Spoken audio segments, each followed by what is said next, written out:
And I'm Aden Matthews. And welcome back to another YouTube podcast, the one-stop shop for anything and everything related to YouTube.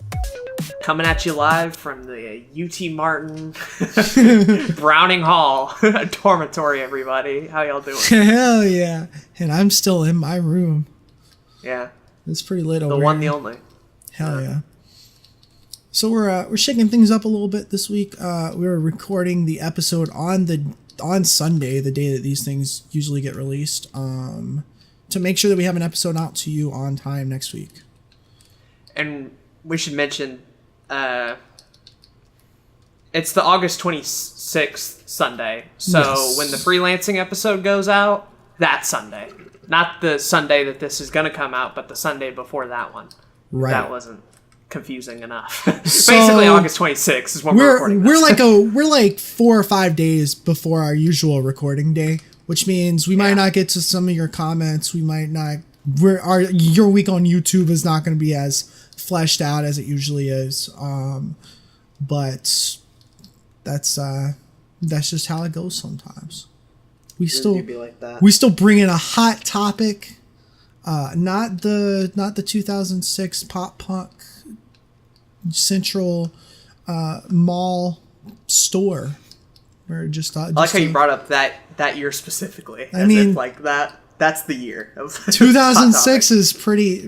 Yeah, I mean, that's like Hot Topic in a nutshell, honestly. At its prime. Yeah, I think so. I feel you. That's like the pinnacle year of fucking like Linkin Park and Papa Roach and all that kind of shit.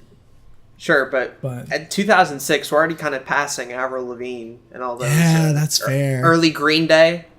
Yeah. Because by now, Green Day is kind of fading out. But, you know. What can you do? Really do be like that. Really do be like that. But, we're here. We're live. And we're gonna start with your week on YouTube. Oh. Wow. There we go. Is that enough nut for you, Gengar guy? Can you nut a little harder, actually? I don't think there's enough nuttage. I don't know. I don't think I can do any harder than that today. I like how on the top of this Discord, I'm in this call with Zach, and it says at Zach Snyder Productions, aka literally a pine cone, Papa Bless, 2 Japanese signs, Esquete, and then Zach, all separated by commas, just in a row, and I'm like, what the? I just noticed it. Signs. Where are my Japanese signs in a Discord? Right after the Papa Bless, my God. Where am I, Papa Bless? I'm literally a pine cone in your Discord. Because I call apparently you're multiple ones. Pineco. These are all your nicknames. Yeah, in different Discords. I call it Pineco in fucking Pokemon Go today, and I was like, this is literally a pine cone. You're a Sketa in your own Discord. So that one makes sense. I'm Honorable Lion in Calfro's Discord. I didn't know about that, but that's cool. I'm not in that one. That one didn't pop up. Where are you? Papa Bless Sensei. Damien. Damien's. Okay. Yeah, that makes sense. He named me that in there. That makes sense. Okay. Now. And then you're Zach in the Lions Honor Gaming one. You are 220 days soda free, Blue Chan, and Aden. Damien. I try to keep all the same nicknames in all the different Discords except for like the Lions Honor one because I'm just Aden in that one. Yeah. But I think Jay has me as Blue in his. Parker just has me as Blue. And then Damien's weird and changes it all up. Blue Chan. Really did it to him. I just noticed that. It was funny as hell reading all that back to back. That like sums you up perfectly. I saw Jay's, but I can't read all those on this podcast. I'm gonna look at it real quick. It's pretty great. Oof. It's pretty great. Professor Zoomster, indeed. Yeah. That's wonderful. But we're gonna start with your week on YouTube trademark. Yeet. And this time we start with you, my boy. Oh yeah, because you went last time. Yeah. I don't like going first. It's always better when you go first. Crumble. Yeah, really do be like that. Mm-hmm. So we literally recorded the last one 2 days ago. Yeah, 2 days ago, Friday night, and it is Sunday afternoon now.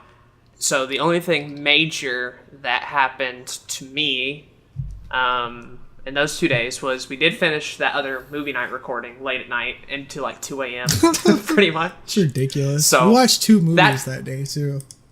Yeah, that took a long time, but yeah, we got it done. We figured it out. I got barely any sleep, but we got it done. All right, that's what matters. Commend you. I had edited the Yoshi episodes, so I got that done pretty much. And then all of Saturday was moving day at the college, so packed everything up, loaded it up into a truck. I didn't have to load nearly as much as the South Carolina trip just because I wasn't bringing any furniture. So the couch is staying at the house, my desk is staying, my fan, my mattress, my bed, a lot of that stuff. I did bring the mini fridge with me though, and it has come in super handy. I'm glad I got it because I got like water in here, like tea, white grape juice, and then someone bought me Gatorade, but I don't really. I'm not about that life, so it's just gonna sit there for the rest of the semester as far as that's concerned. I feel that. But we moved everything in. I brought the 3 monitors set up, my computer, all the little knickknacks, all the consoles, all the VHS tapes, the printer, a lot of shit basically that wasn't the furniture. And this dorm room is about half the size of my previous room. Oh man. So even less space. And my parents and Ethan the whole time as we're getting up there, like, you're not going to have room for the 3 monitor setup. You're not going to have room for all this shit. You're not going to have room. That's all I hear the entire way through. We finally get there. We finally unpack everything. And guess what? We have plenty of space. Hell yeah. All right? Plenty of space. I got my mini fridge to the left. I got my computer propped up on a folding chair because this desk in the middle of the room is where I put the monitors and TV at. But because of that, they sit a little bit higher up than I'm used to my computer being. Mm-hmm. So in order to reach the cords and everything and hook it all together, I had to put the computer on this little folding chair that I was going to use to sit at this desk. So instead I'm using this shitty one that they gave me. Yeah. But it's fine. Computer's hooked up. The 3 monitors are hooked up. I got 2 on the first level of the desk, and the giant Vizio TV, aka the 3rd monitor, is up a little bit higher, which is great because I can just watch stuff in bed and everything's cool. I got the Switch hooked up. I got the Super Nintendo hooked up for Yoshi. The VHS and DVD recorder and the printer all fitting up on the desk with the new alarm clock. Got some food. Got some Cheez-Its. Got some chicken crackers. Some Ruffles. I already went through a couple of the Pringles already. Like 24 things of water, some tea. I got a lot of shit covered there. The mattress surprisingly wasn't that bad. I was worried that it was going to be like a shitty, sort of like bad hotel mattress or whatever. Not the case, honestly. Once I got the covers and blankets and everything on there, it was pretty good. And there's even a light right under it. So that'll help for lighting videos. Because guess what? There are only 2 lights in here. None of them are on the ceiling. I had that bed light. Really? And then a light right above the mirror. And it's that shitty kind of yellow bulb thing. And so if I can replace those, I'm going to try and find a way to do it. Because I know it can be done. And you want to know how I know that? My roommate has those white lights in his. So I don't know if they just like fucked up or what they did, but I hate these yellow lights. They're the bane of my existence right now. Yeah, I would go ahead and switch them out. Because obviously for lighting, the better. That's awful. I did bring my lighting poles and shit too, though. So if I do need to film in here, that's cool. I brought my DSLR with me, obviously. Everything in a box. As far as all the games, VHS tapes, books, and other things in media, I loaded it up in 2 giant blue totes and then faced those up against the wall. As far as laundry is concerned, under the bed, there are these 2 like little wooden sliding drawers, so I can fit all my laundry in there, which is fucking fantastic. And then everything that didn't fit in the totes, the desk, in the room, or in the sliding drawers, there's this big closet pretty much, and each person in the room gets one of them, basically. And so I had it all to myself. And there I was able to hang up some clothes, put more boxes and shit in. And by the time it was all said and done, I had a little bit of room to spare, actually. So I grabbed a good amount of shit, and that's wonderful. So moving in was took a long time. I had Ethan help me hook everything up, but it's all here, thankfully. And if I wanted to start recording videos, I could do it tonight, basically. So that's nice. That's cool. That's always the hardest thing. I know when I was going to college, I always had like band camp and like, you know, all that kind of stuff to like start the year with. So I couldn't do YouTube for like a solid 2.5 weeks moving in, because it was just like constant. Like after you moved in, then it was like doing marching band, and it was terrible. But if you want to hear more about how school sucks with YouTube, you can go listen to episode 2 of the podcast. Yes. That's a good episode, though. I recommend it to everybody. It's a killer. Thoughts still stand on that episode surprisingly well. As far as internet is concerned, there is a little Ethernet thing sticking up in the middle of the room out of the wall, basically. There's 2 ports, so my roommate already grabbed one of them, and I grabbed the other. And speaking of which, I guess that's the big topic that everybody wants to hear about. Aden, did you find the epic gamer roommate? And I'm going to tell y'all. I did. Hell yeah. He's a gamer, everybody. He's a gamer. Granted, not exactly the kind of gamer I am. He does have a PS4. He did list off a good bit of the games that he plays. Some of them are your Maddens, your FIFAs, all that sort of stuff. The kind of stuff you would expect. But there were a couple of good games in there, like the Borderlands collection and... the new Ratchet and Clank remake that came out a while back, or the reimagining. So he had some good stuff in there. Yeah, that's not bad at all. And he also talked about Fortnite, so I could relate on a spiritual level to that, basically. He was talking about how he spent money on a battle pass and then didn't use it. And then when the next season of Fortnite came around, he bought another battle pass intending to use it and then didn't. So I'm like, I'm glad I never spent money on Fortnite. Because I would have done the exact same thing, basically. But no, he's pretty chill, actually. He's a football player. He plays PS4. Apparently he's into some sort of anime, because I heard that last night as he was watching it. I couldn't catch which show because I'm not an avid anime watcher, but he is into that sort of stuff. And he saw the microphone on my desk, so of course the question came up, hey, do you do YouTube? I said yes. And his response was, cool, what is it? Can I go ahead and subscribe to it? And I'm like, oh my god, I made it. I made it, everybody. I made it. I told him Blue Couch Productions was a thing. He subscribed to it like a couple minutes later. I don't think he's watched any of my videos, thankfully, so we're good there. Waiting for that. Especially the top 5 Pokemon Force. Hell yeah. Not a great video to start out on, but it's the front page one, so. I think it's the perfect one to start with. Yeah. We take those. We take those. And all that sort of stuff. But no, he was very chill about the whole YouTube thing, and he said if I ever need to record, let him know, and he'll be quiet during it, and that's all I ever could have asked for. So I got so lucky as far as the roommate stuff was concerned. Yeah, that's awesome. He's great so far. Yeah. I was really worried I would get some kind of hard ass or somebody who didn't know what YouTube was, or somebody who'd be cranking up stuff real loud, or bring a bunch of people over, but no, not at all. He was great, wholeheartedly. But we got to talk about this bathroom to end it off, basically. Uh-oh. So, the bathroom is shared between 2 rooms. Remember how I said that there were 3 other people last week on YouTube? There were 3 other people listed. So, me and my roommate are obviously 2 people. But there's another 2 people right next to us who I have not met and do not know them. Mm-hmm. I know their names, but that's about it. But the 2 rooms are connected by this bathroom. Yeah, it's called a suite style bathroom. Yes. Yeah. So, funny story, when I first come in, I hear the shower running. And I'm like, oh, my roommate must be in the shower. Don't want to bother him. Whatever. The day goes on, me and Ethan are unpacking stuff. It's been several hours. We keep coming back and forth, out and in, doing all this school stuff. The shower is still on.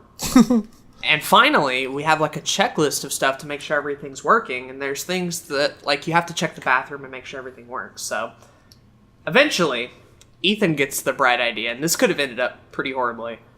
He gets the idea, well, why not we just try and open it? Let's just see, right? Who knows? Maybe it's not even locked. Maybe something's wrong.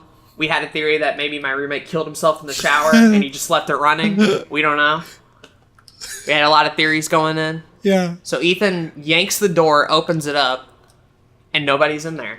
And the shower had literally been running from 8 a.m. till about 3 p.m. in the afternoon. Holy and that entire shit. bathroom had nothing but like water vapor and moisture everywhere. It finally started drying up today. I don't know who turned it on. I don't know who left it on. But Ethan was like, yo, I'm going to turn this off. And he finally did. And the bathroom's a lot better for it. So I don't know what's going on there. But yeah, basically.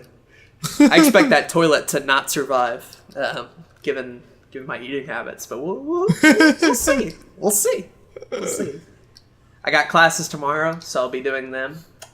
These past 2 days, I've just sort of been hanging out, grabbing my books, prepping, and all that sort of stuff. But tomorrow's going to be the big day for classes, and yeah, I'm kind of excited about that. But that's basically my week on YouTube. Hype. In a nutshell. That's cool. I know moving into college myself was the thing that was like bothering me the most, or the thing I was most anxious about was just the roommate situation. It was like that was the one thing I was like, all right, I'm cool with classes, I'm cool with moving out on my own, I'm cool with literally everything else, but I just hope that I get a chill roommate. And yeah, I mean that can like break, and that can like make and break your college experience. So I'm glad that turned out good for you, at least so far, right? Yeah. I don't know. He might be playing Fortnite nonstop, and then I'll get sick of the game and then have to leave. But until that date, we are pretty good. At least it's a PS4, not an Xbox. I mean, yeah. Because that could have been... Well, I asked him about it. I'm like, oh, you got a PS4 there? And he's like, yeah, I was thinking about getting an Xbox, but I was like, there's too many good games on the PS4 right now. And I'm like, this guy gets it. We're in good hands. Okay. We're in good hands. That's good. Nothing against Xbox gamers, I guess, but I mean, everything against Xbox gamers, TBH. Then they're not the nicest people I've come across. So they're really not. We'll just say that.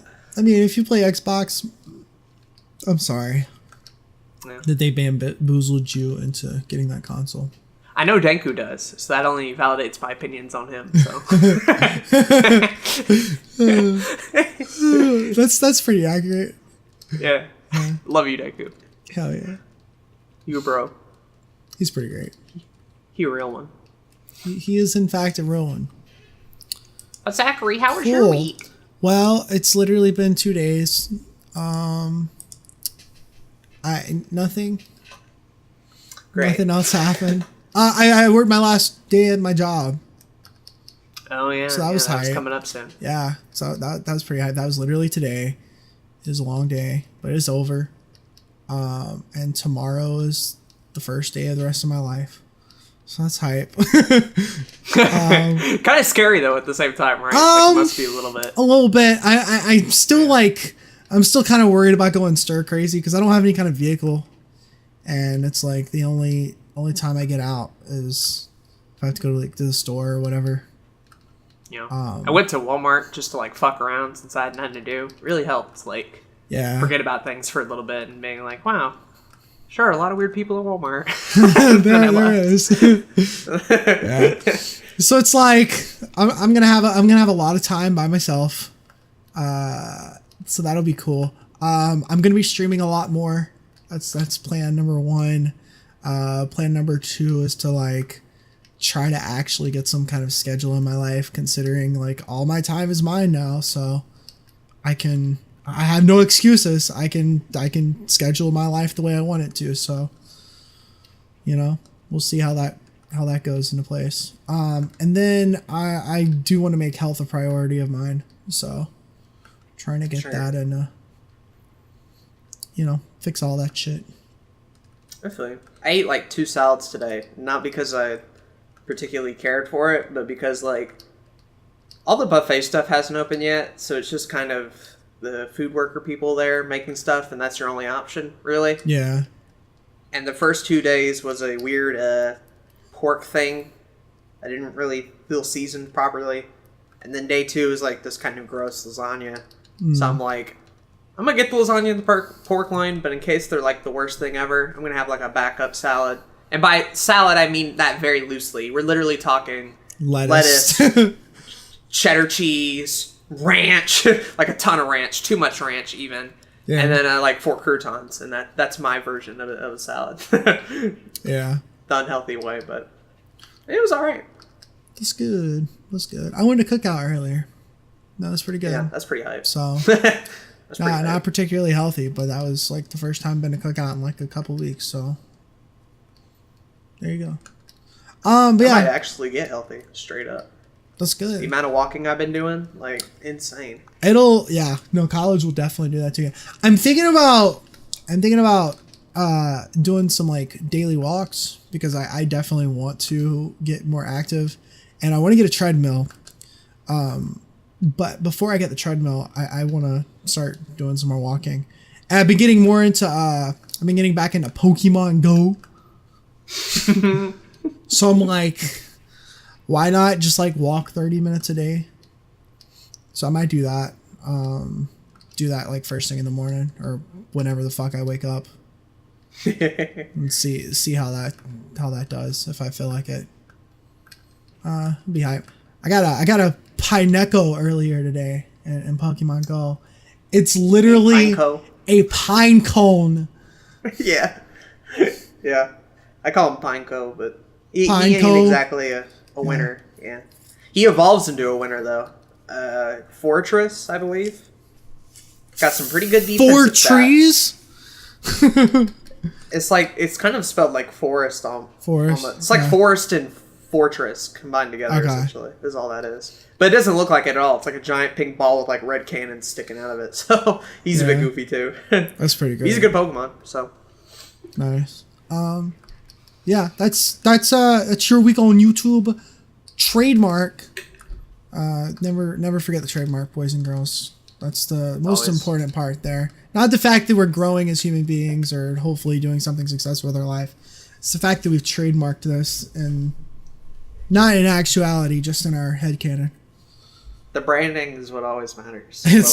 We gotta do a branding episode now. Fuck. Yeah. I feel you there. All right. Well, with your week on YouTube being done, let's hop into that main topic.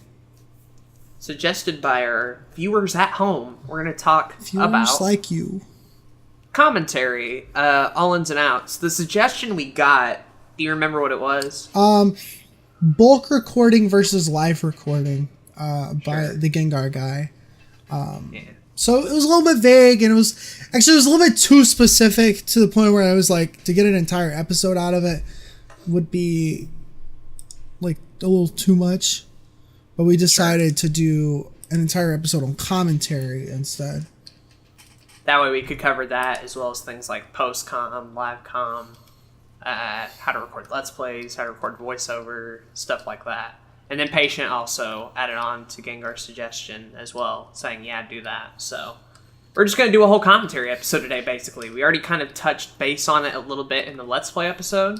So if we don't mention anything here, go check out that episode because we talk about it a little bit more. But we're going to go into the ins and outs of commentary and what we prefer, because I know personally we both have different preferences as far as commentary is concerned. So yeah, I think so. Yeah, so that'll be fun to talk about. Cool. So to get into it, just like a brief overview of commentary. The typical channels that would be doing commentary is Let's Plays, video essays, anybody that does, there are full-on commentary channels. Commentary by itself usually means somebody talking about something in a descriptive or funny manner, without. That's pretty much it. Yeah. I always view commentary as the backbone of almost any video because it's sort of the most crucial part of any video, right? It's how you spread your message. It's how you make people laugh. It's how you entertain them, make them think something, all that sort of stuff.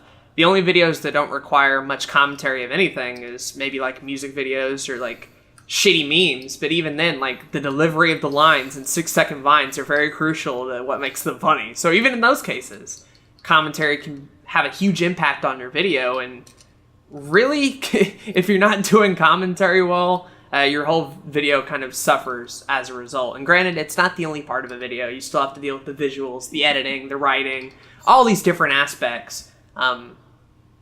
But commentary is definitely one of the most important ones and a crucial one to get right. Agreed. So. Yeah. So we've talked about microphones in the past. I mean, obviously the first thing when it comes to commentary is you have to have a good microphone. We've talked about that in the past, but my go-to microphone at the moment is the Audio-Technica AT2020 Plus. But I've found success with the Blue Yeti in the past, and that seems to work just fine for beginners. Yep. The Blue Snowball is a cheaper variant if you want to spend $50 and get that. The Blue Yeti hovers around $75 to $100.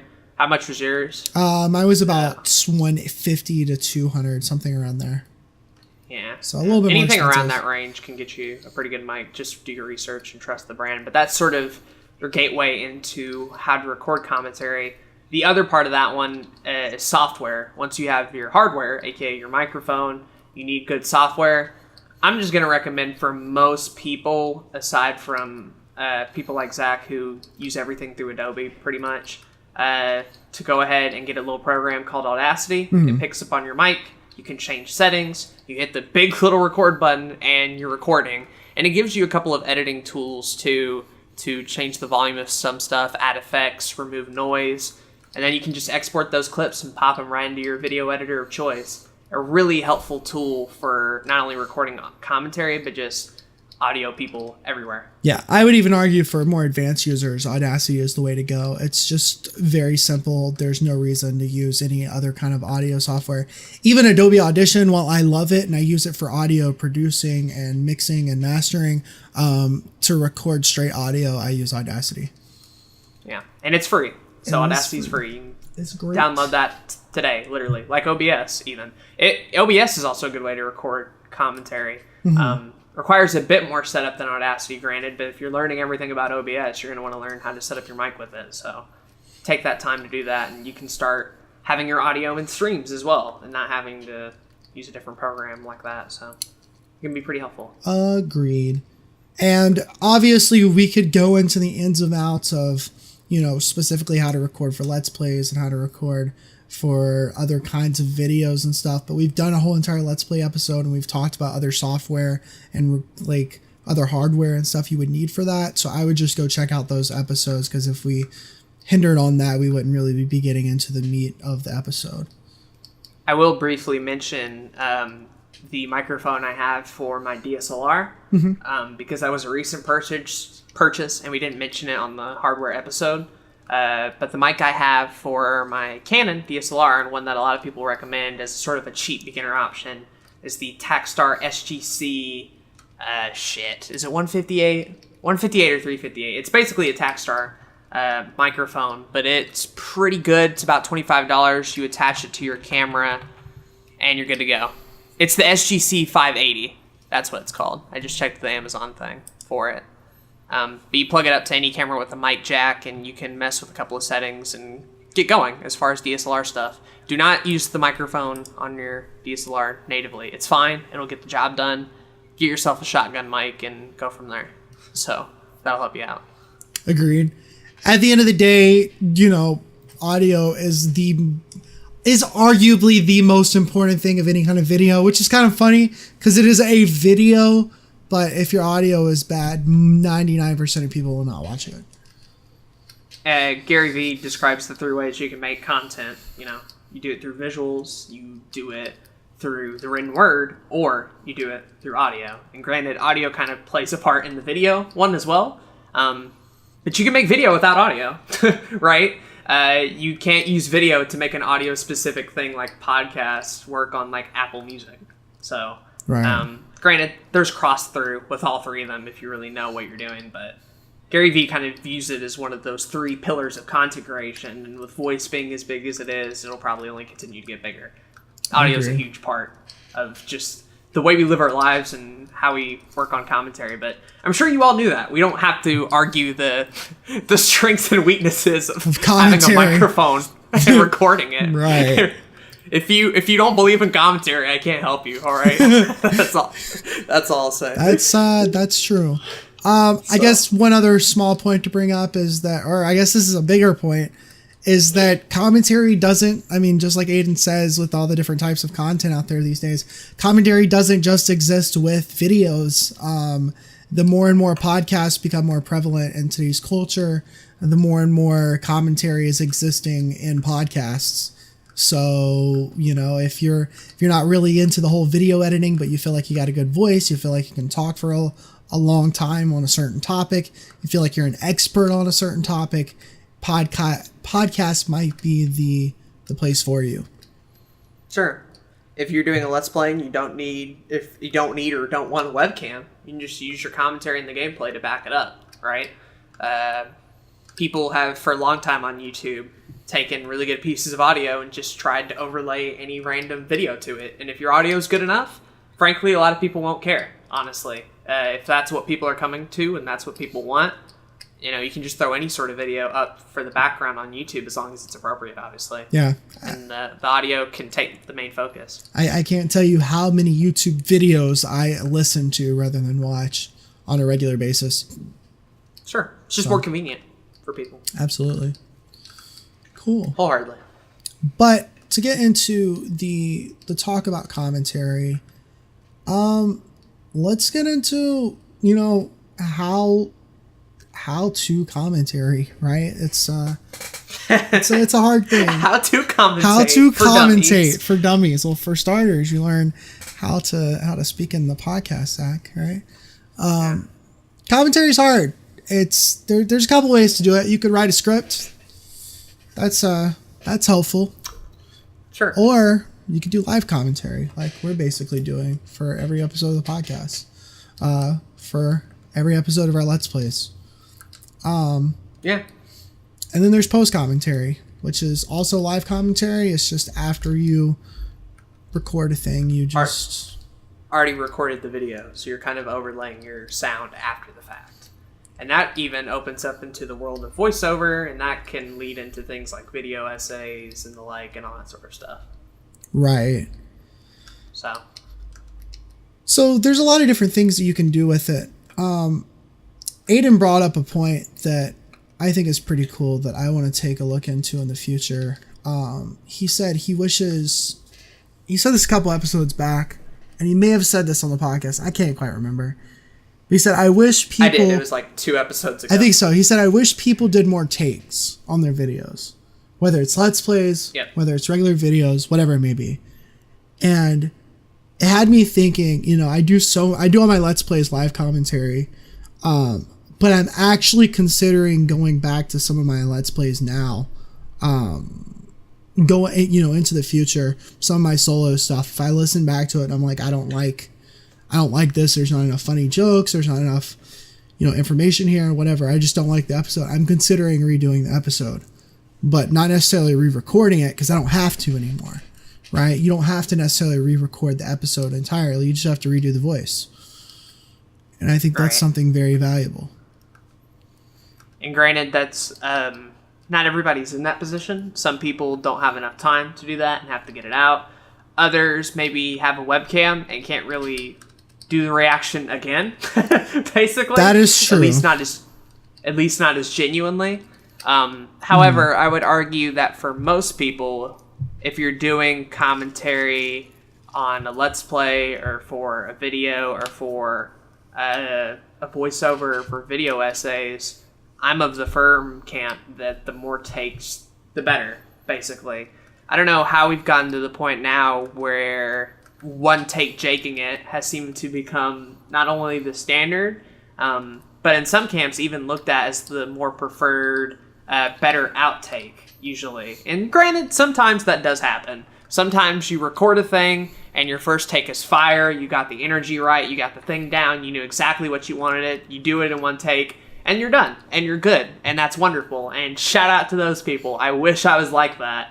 However, I am not that perfect at all, and I frankly make a lot of mistakes, say things that I shouldn't say, or, and this is something I have a bad habit of, I have a point, right, and I say it, but I don't word it the right way, so when I'm finally listening over to it, the intention is wrong, basically. So the thing I want to say just ends up getting undercut as a result, and the video ends up being weaker as a whole. So that's why in those past 2 episodes, I kind of made this point to be like, yo, if you have the time, if you have the opportunity, take more takes, re-record stuff, whether it's a video essay, let's play, or whatever, and see if you can't get a stronger version of the video you just made. Sometimes you can't. Sometimes you waste 3 hours and realize your first take is the best, and those days you just have to move on. But 9 times out of 10, the second, third, or fourth take is usually always better than the first. And I'm a big believer of that. Yeah, I think it's a great point. I think it's something I want to look more into in the future. Because you're right. I mean, when I redid the Until Dawn Part 2 episode, it was night and day. I did the first 4 episodes, and I was like, this Let's Play is going to be mediocre. It's going to be fine. It's going to get us content, whatever. And then I realized that the second video was corrupted, and I had to redo episodes 2 through 4. And I started the episode, and I was like, oh, okay, this is actually a lot funnier than the first time. And then I went through that, went through the next few episodes way more, feeling a lot better about what I did in the episodes. And it made me happier about the content I was putting out rather than the mediocre shit that I was going to put out in the first place. So I think that's a really good point to, for everybody. And it's something I would definitely want to keep as a focus in the future. Cause at the end of the day, content is our key here.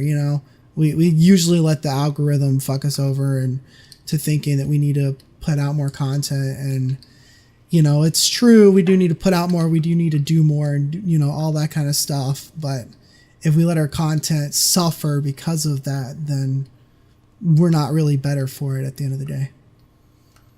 Sure. I've had similar experiences as well that I brought up in that episode of every time we've had to redo another YouTube podcast. I'm of the mind that those second takes are usually always better. Mm-hmm. I've had to re-record episodes for the Lines on Our Gaming channel with Jay, and those are usually better. I've had to do the same with Kyle on my own channel. Those are better. Mm-hmm. And I mentioned last time, too, that almost all of my midnight vlogs were one-take affairs, which means that the first take generally was not that good. And so a lot of those midnight vlogs that you ended up seeing were take 3 or 4, when I've pretty much acted it out, 3 separate times, with the intention of putting out that version, but the 4th one was the only one that put it all together as a result. Right. And I think so many of those midnight vlogs ended up being stronger because of that, basically. So, but that was just my approach to it, honestly. I figured there is the case to be made of just scripting your stuff, working real hard in the writing process to make sure everything comes out the way you want it to, and then voiceover is just a simple read through it and done, basically. You didn't even have to do all the shit I do, where I'm acting it out on the video live as it's happening and then having to retake it over and over and over again. If you're a good enough scriptwriter and you know what you want, you write that shit down, you record it once or twice, and you're moving on, you're done, right? And that's totally a valid approach as well. Oh yeah, no, 100%. And that's where, certain videos you can do scripts for, certain videos you can't do script for, right? To do a script for a Let's Play, it's very hard to do that, right?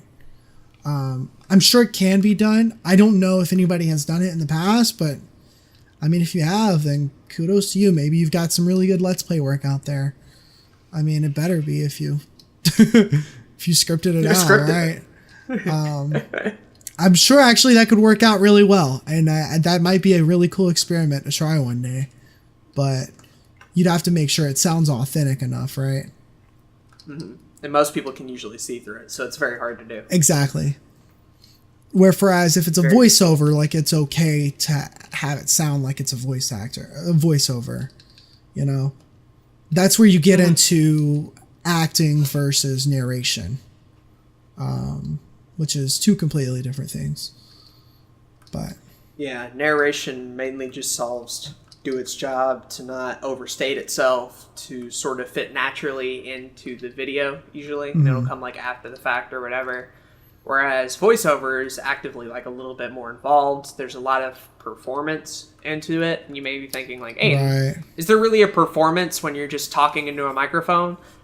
Yes, there is. There's a whole voice acting profession who lives off that. And you can very much tell the difference somebody who's reading a script the first time and the guy who's doing it the 100th time, tired and desperate trying to get a video out. That energy definitely comes across, and like I said before, is the backbone of most videos as a whole. So it's really important you get that right, and a lot of that has to do with acting, your voice inflection, which words you place emphasis on. That's a fun one that I figured out, because if you're just reading a script normally where you're like, Aden went to the grocery market to get food for his family or whatever, and you read it like that, and you're like, whatever, kind of boring. But like, Aden went to the grocery store to get food for it, like, that's obviously cheesy, but you get what I'm saying, right?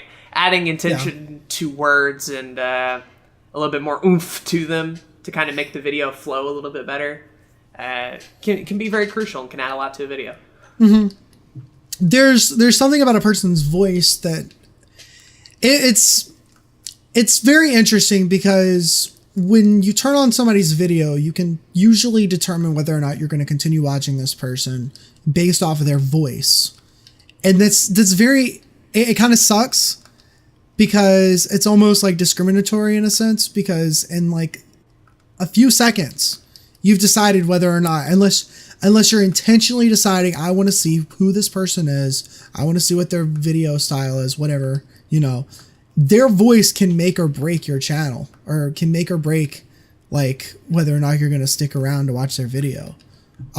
That's what turns a lot of people off from most child YouTubers, because of that voice more than anything.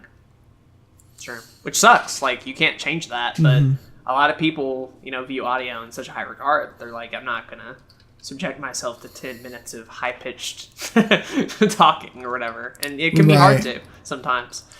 Right. And if you're a child, and if you're a younger person, if you have like a naturally high pitched voice or whatever, you're going to grow out of that. And if you don't grow out of that, if that's just like your voice, then don't worry about it, because you can, you can kind of learn to live with that, and you can figure out different ways to like, just kind of get used to your voice.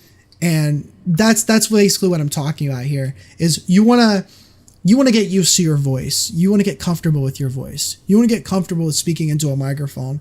And that's one of the biggest parts. That's one of the most important things about commentary, is that you got to get comfortable speaking in front of a microphone. Because if you don't, then people are just not going to be able to listen to you. I agree.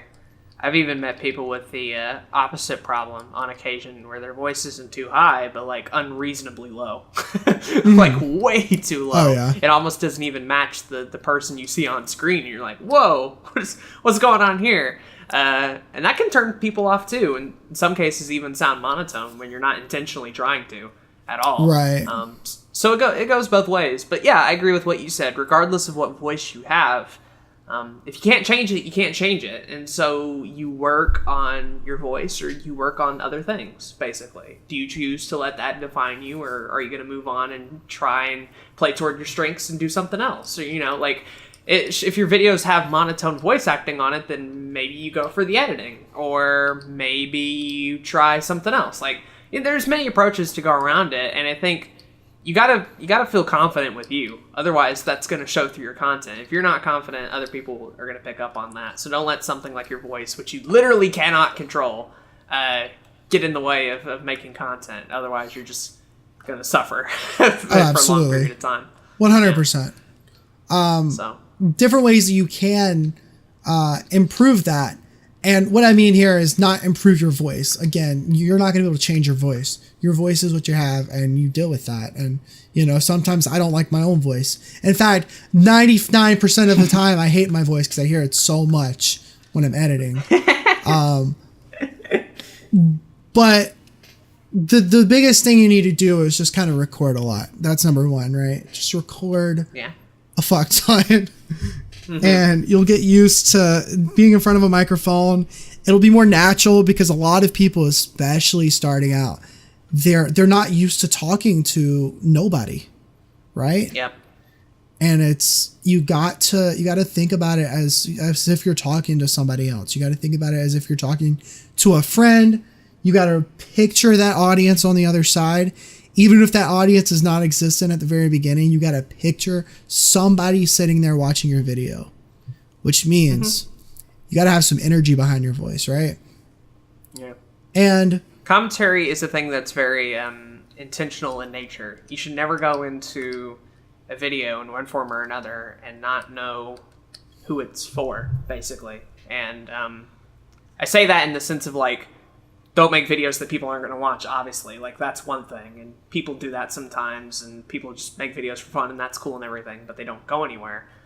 But what I mean here is, in a sense of commentary, know who are you delivering this video to, who's going to like it, who's going to dislike that, and using that knowledge, using that information, base your commentary off of that, right? If people are coming to you for a horror Let's Play, you would not commentate that the same way as you would a vlog video or an update or a highly produced essay. And if you are, that's probably part of your problem. Right. Different approaches for different videos can go a long way. And like Zach said, it can depend a lot on your audience. But just know this, commentary in and of itself, every time you record a video, it's intentional. Right, it's a tool to deliver a video, and you got to keep in mind who it's for. 100%.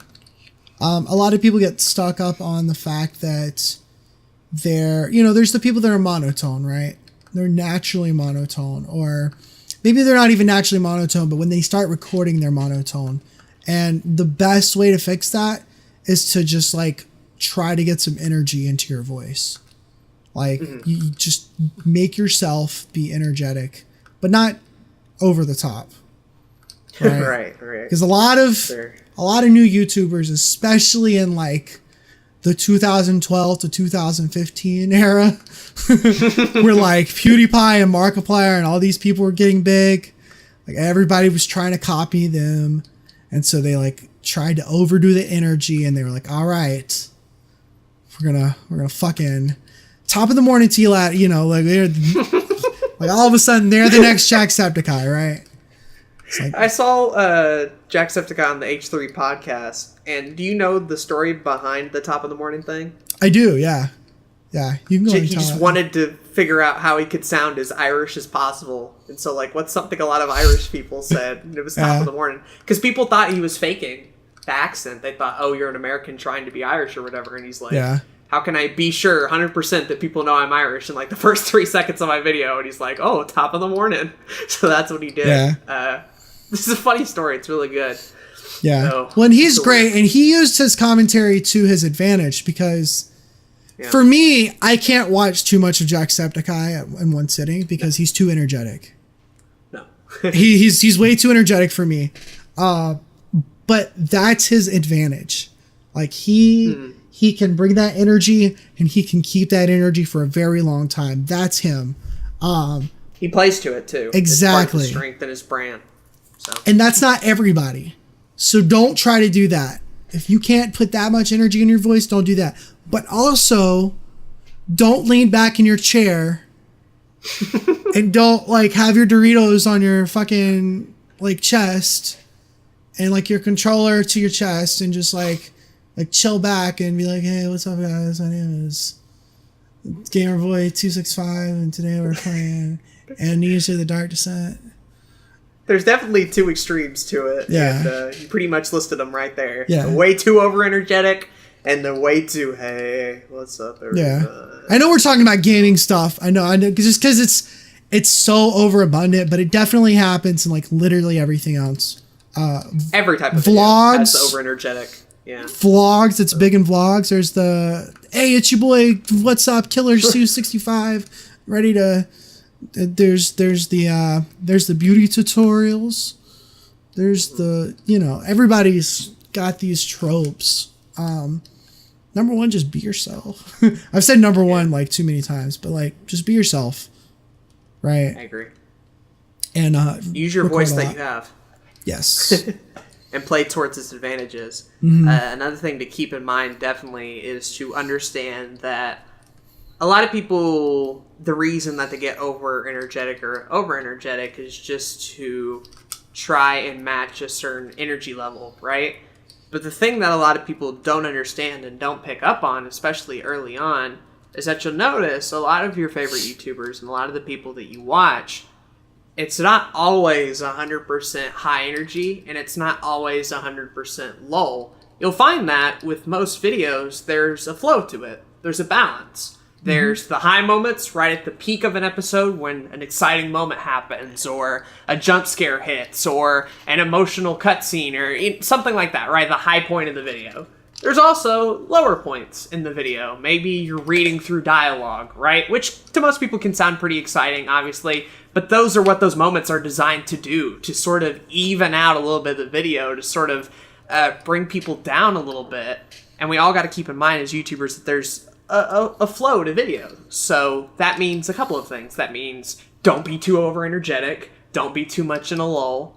And if you're starting to get tired because you keep, going crazy at a video, maybe find a spot to kind of bring it down a little bit. Really good videos are going to have that flow, that up and that down. That energy sort of fluctuates, and knowing how to master that is really important.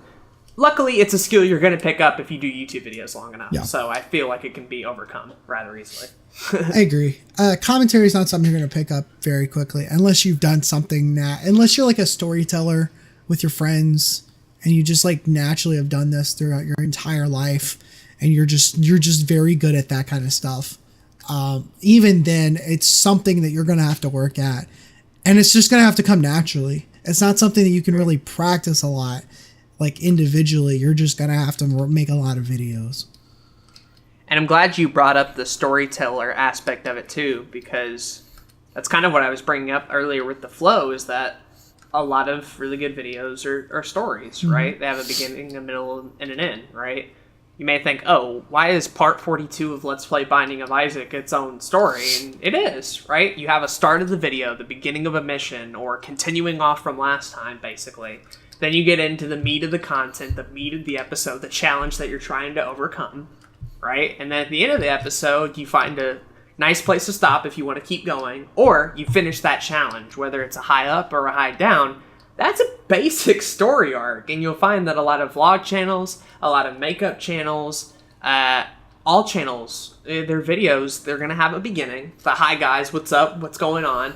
The meat of the video, sort of the middle parts, the ups and downs, and then the ending to wind people down. And that's why storytellers have a big advantage in that aspect, because, like, picture you telling a story to people in your classroom, right?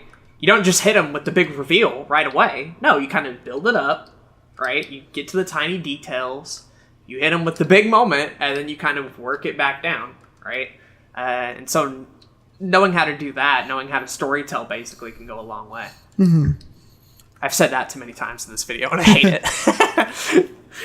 I also like it. I also like looking at it as like joke telling, which is very similar to storytelling, but a little bit different, where you kind of start off slow, but you have like little jokes in between. And then you end off in like a punchline, right? If your video starts that way and ends off with that punchline, like you're guaranteed to almost have people come to the next video.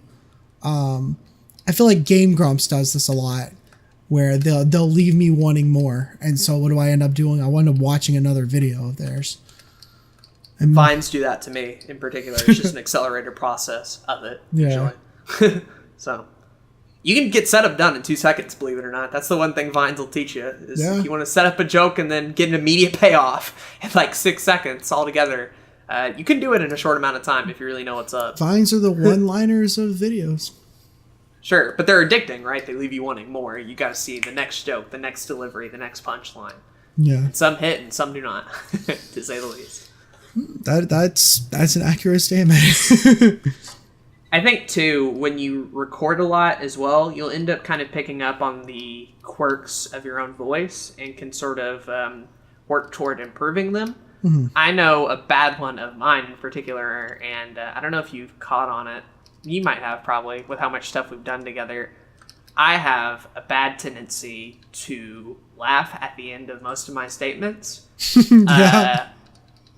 And I don't know why I do that, either to lighten the mood or to not be embarrassed to not be embarrassed for what I just said or what. But I do that in real life, too, basically. And it was only through YouTube that I was able to sort of pick up on the fact that, like, oh, I do that. And oh, that's not normal. Most people don't do that. And I've been trying a little bit video by video to sort of pick that up. But we all have those quirks is what I'm saying. And you'll end up finding them out as you tend to record videos, and you can improve that way. So I hate myself because I hate myself for many reasons, but I hate myself because I end up with different quirks like all the time. Like they're just different ones. So I'll say like a lot, and it's like, damn it, I got to stop saying like a lot. And then I'll pick up on that, and then I'll say, you know what's interesting? I've been saying that a lot lately. And they're just like these little phrases that I'll just say repeatedly all the fucking time, and I can't stop myself. And then I'll stop saying it, and then there's a new one. So I think that's just naturally for everybody. You know what your version of that is for this podcast? What? I can tell you if you don't know it. No, go ahead. What? So every transition you do, no matter what it is, whether I end off a point or you end off a point, or we're done with another week on YouTube, or we're done with the first topic of movie night, every transition you have usually starts with a so followed by a long pause. It's never a but, it's never an and, it's always so, 1, 2, 3, this, right?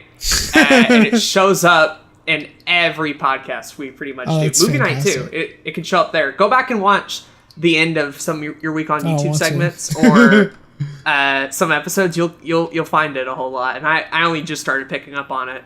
That's great. Maybe 2 or 3 episodes ago. So, but that's what I'm talking about, right? We've recorded 20 of these, and I'm just now starting to see like there's a couple of formulas established here, and that's cool that we've even gotten to that point because that means we've been doing it for a while. Yeah. And I laughed again. Damn it! So I can't help myself. So bad. I did that on purpose. Yeah. Yeah. And I'm not talking about our sketch trope. Those are all intentional. That one's intentional. Yeah. That one, we caught that one. All right. We know damn well. That one is very intentional. Commentary is very much about your voice and about learning it and all the intricacies that has to do with it and trying to work around them and not necessarily fixing anything about it, but just kind of working around it. Mm-hmm. That's how I feel about knowing your strengths, knowing your weaknesses. If you can improve. If you can take classes, take classes. But what's really nice is either learning how to public speak will help your commentary, or getting better at commentary helps you with public speaking. Sure. So either or that way is really cool. I think for most people, it's a bit easier to do it this way, where you're talking in front of a camera and not in front of 30 people, and then work your way into that. I agree. But I've heard others that do the exact opposite, that start from a public speaking background and then go into YouTube and have a bit of an easier time transitioning. But both take work and both take a lot of time and mastery. I'm not perfect either. I say a lot. I say like a lot. Yeah, me too. I have issues as well. I think that just comes down to my vocabulary more than anything, and having each thought come out and not knowing how to properly transition it into the flow of the conversation. Yeah. Damn it. I said oh again. Shit. This episode's going to drive me up the wall now. Basically, every one we do after this is going to be like, oh no, here it comes again. There he goes laughing again. You all get what I mean, though. Yeah, for sure. Also, it helps with like my commentary. The more commentary, I'm fucking criticizing every single word that comes out of my mouth now, by the way. Yeah. So like I'm completely messed up at the moment. I'm pausing Tetris because holy shit. Cannot think on too many things at once. Okay, anyways, going on the public speaking train as well. Commentary on YouTube also helped me with like talking to other people a lot. I noticed myself in like a customer service job back in high school, like really easily and comfortably able to just like talk to people, like random strangers, super easy with no problem. Simply because of the fact that I was recording like 4 hours of YouTube almost every day back in like high school.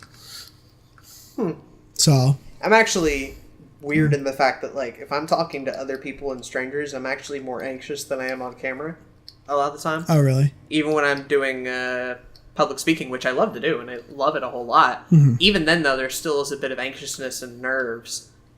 I never get nerves when I'm recording a video or when I'm doing a podcast. I'm never usually nervous. This is the one area of my life where like I can talk a lot and, you know, not feel anxiety or something else like that. But no, I get what you mean. When I'm around Ethan or when I'm around family members or people who I like a lot and trust a lot, basically, it's a lot easier now to just shoot the shit. Although I never go up to anybody and say, "Howdy, guys!" Right? That's a strictly YouTube thing. Yeah, for sure. Probably, but most other things I can do pretty well in conversation with. Yeah, cool. So I want to get into the different other things that go along with commentary, and obviously the big one that Gengar Guy has brought up, which is bulk recording versus live recording, which again we kind of talked about during the Let's Play episode, but we're going to bring it back up here specifically with commentary, because I think it is a very important thing to talk about. I mean, it's a problem with especially with Let's Plays, but even with like regular videos with like time management and all that kind of stuff. Get into that kind of stuff. I would say, for the most part, that the answer of which one to pick and which one to use entirely depends on your situation and what you prefer. There is no, in my opinion, wrong answer. You can do live commentary fine, you can do bulk commentary fine, you can do post commentary fine. All of these methods definitely have their advantages. They also have their disadvantages. But what's important and what's going to make you decide which one of those three to do depends a lot on your situation and what you're comfortable with. Are you in the position to record multiple videos? Are you not going to be available most weeks? Do the bulk commentary. Do you have time to wait in between videos and want to give it a little bit of time before you hop into the next one? Try live. Are you like me and you feel that your live commentary didn't go well? Well, then try doing post, or maybe just always do post if it's most comfortable that way, if you feel the more confident in your video that way. None of these ways are bad in and of themselves, and we'll talk about strengths and weaknesses obviously, but really it's just going to come down to who you are as far as which one you end up picking and going with. And I've done a mix of all three of them, to be fair, so even I don't have a quote-unquote favorite, it all just depends. Yeah, I think it's very dependent on your current situation. I would say, if you want, let's just go again straight into like the strengths and weaknesses, because you've pretty much covered the main thing, is that it is very much about like be self-aware, figure out which one works best for you, and go with it. And it may very well depend on the day. You know, today you might want to do some bulk recording. Tomorrow you might want to do an individual episode. You never know. So let's start with the bulk recording. What's the strengths of bulk recording, in your opinion? Time. We do not have all the time in the world, unfortunately. A lot of YouTubers are not doing YouTube 100% starting out. And if you are very lucky. Congrats to you. But most people have a job or school, or they volunteer, or they work at their church, or they have like 8,000 different other prior obligations that they got to get to. For some people, their schedule is flexible and they can work around it. For a lot of people, it's rigid. They've made too many prior commitments. They have to stick to them, basically. And life can sometimes throw you in those scenarios. A lot, basically. And so the advantage of bulk recording is that when you do finally have that free day, when you do have that little bit of time that you love oh so much, it's the one time where you can control what you do with your time, and that's when you start bulk recording multiple episodes, so that when life gets busy again, when things start picking up and they're getting hectic, you still have a video for that week, or you still have a video for every day, or you still have a podcast for whenever it has to come out. You're now ready because you decided to plan ahead and use time toward your advantage rather than as a weakness and as a crutch. Yeah, I mean, 100%, it's all about time. One of the biggest problems that you can get into, especially once you start upgrading equipment and things like that, is that the barrier to you setting up and recording a video becomes higher. And so if you don't set up your microphone and set up your cameras and your lighting and doing all these different things, then you're just going to sit there and you're not going to want to record because you have to set everything up. And so if you have to do that every single day for every single video, it's going to get a little bit tiresome, and you're going to get to the point where it's easier for you to just not record rather than to record. Mm-hmm. So if you set aside a day to record even just a few videos in a row, because you know it takes 10 minutes to set up the PS4 to OBS and getting it set up for that. Or if you've got a live action video, you know it's going to take you about 20 to 30 minutes to get all the lights set up and make sure that the camera's set up and all that kind of stuff. The more advanced your setup becomes, the more all that kind of stuff becomes, it's going to take more time to set everything up. Bulk recording just makes more sense. For a lot of people, I think just once you set it up one time, record all your videos, you're done. Then set it up again when you finally have another free day. As I've gone further and further down the YouTube rabbit hole, the reason I have so many wires and HDMI switchers and receivers and all this fucking equipment and shit, like it's a mess. This room's practically a fire hazard. Mm-hmm. When the room inspection lady comes in, she's going to be like, this room's going to burn the fuck to the ground. There's just too much shit everywhere. And I'll agree with her. You know, it's very much valid. The reason I have all that stuff, though, is because at a moment's notice, if I only have 30 minutes, if I only have an hour, if I only have 1 day to record, or I only have 1 hour in a day to record, all of that equipment allows me to turn on 2 or 3 buttons, click OBS, and start recording. There's no setup time for me wholeheartedly. Granted, I still have to deal with that with the DSLR because I'm not good at it yet and I don't know what to do with that. But for most channel update videos, for most vlogs, for most Let's Plays, it's simply a matter of turning on the console, turning on the TV, turning on OBS, and I'm done. I'm not having to finagle with wires. I'm not having to make sure it's gone in the right box. I'm not having to unplug something, replug something. It's all plugged up. It's just touch a few buttons and go. But that's me, right? Not everybody has all that shit. Rightfully so. They probably want to keep their house built together. So for those people, it makes a lot more sense. Let's just set it up one time, make sure it works, get the shit I need, and then we'll go through the hassle again later on.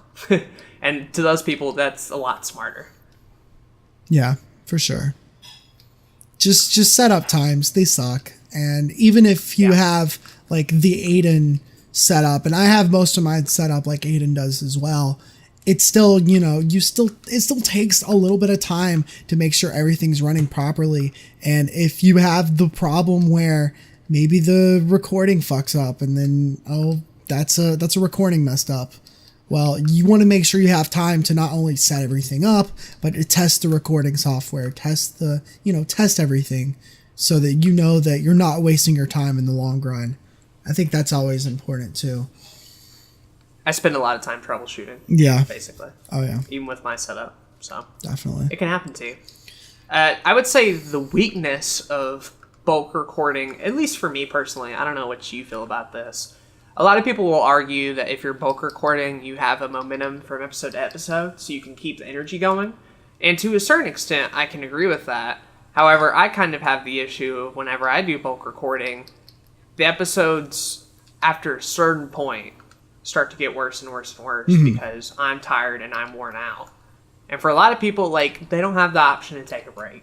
They don't have the option to stop for an hour. It's either get it done now or don't get it done at all. And so they'll sit through that. But for me, if I do have the time, it makes a little bit more sense to have breaks in between so I can recharge my mind and refresh. Because if I do that all in a row, and I have done that on certain projects before, there's cracks that begin to show. In 12-hour streams, you'll see that happen to me. The Super Smash Bros. Brawl Let's Play on my channel. I don't know if you've seen it, Zach, but that was all recorded in one day. The whole thing. Like all 30 episodes in one day. Holy shit. Didn't do that again. I've done multiple podcasts in one day. I've done a lot of stuff in one day. And not only does like my throat start to hurt, but like I'm creatively worn out. I just saw a Sonic Adventure 2 episode on the Lions Honor Gaming channel, episode 3. That's me at my worst at bulk recording right there. Because it's 3 a.m. Me and Jay had already done 2 episodes. And here I am in episode 3 going, And yeah, because I'm so tired and mentally worn out after recording all day. This dude says King Kunta. That was pretty funny. The King Kunta episode was good. I'm talking the one before that. Oh, I haven't watched that one yet. Yeah, I'm talking episode 3. Episode 4 is good, which is amazing, because that was recorded that same night. Or maybe a different night, I don't know. But episode 3 was me at my worst at bulk recording. But not everybody has that problem. So, I don't know. I just get worn out after a while when I do bulk recording, and I gotta stop and take a break. No, absolutely. Same here. I am naturally tired all the time. I think I've talked about it on the podcast as well. There's something physically wrong with me that I am trying to get figured out to where I am tired all the time. And so I physically just can't record too much in one sitting, or like my commentary just goes completely to shit. I did an entire Portal versus with Jay. We recorded like 4.5 hours of Portal in one sitting one night. And that last episode just was not the best. I think I recorded... there's been multiple times where I've recorded a lot. And basically what I figured out is it definitely depends on what the project is, whether or not I can get through it, depending on how tired I am. I'm always tired, so that just is a given. But I can get through most things as long as whatever is in front of me is stimulating enough.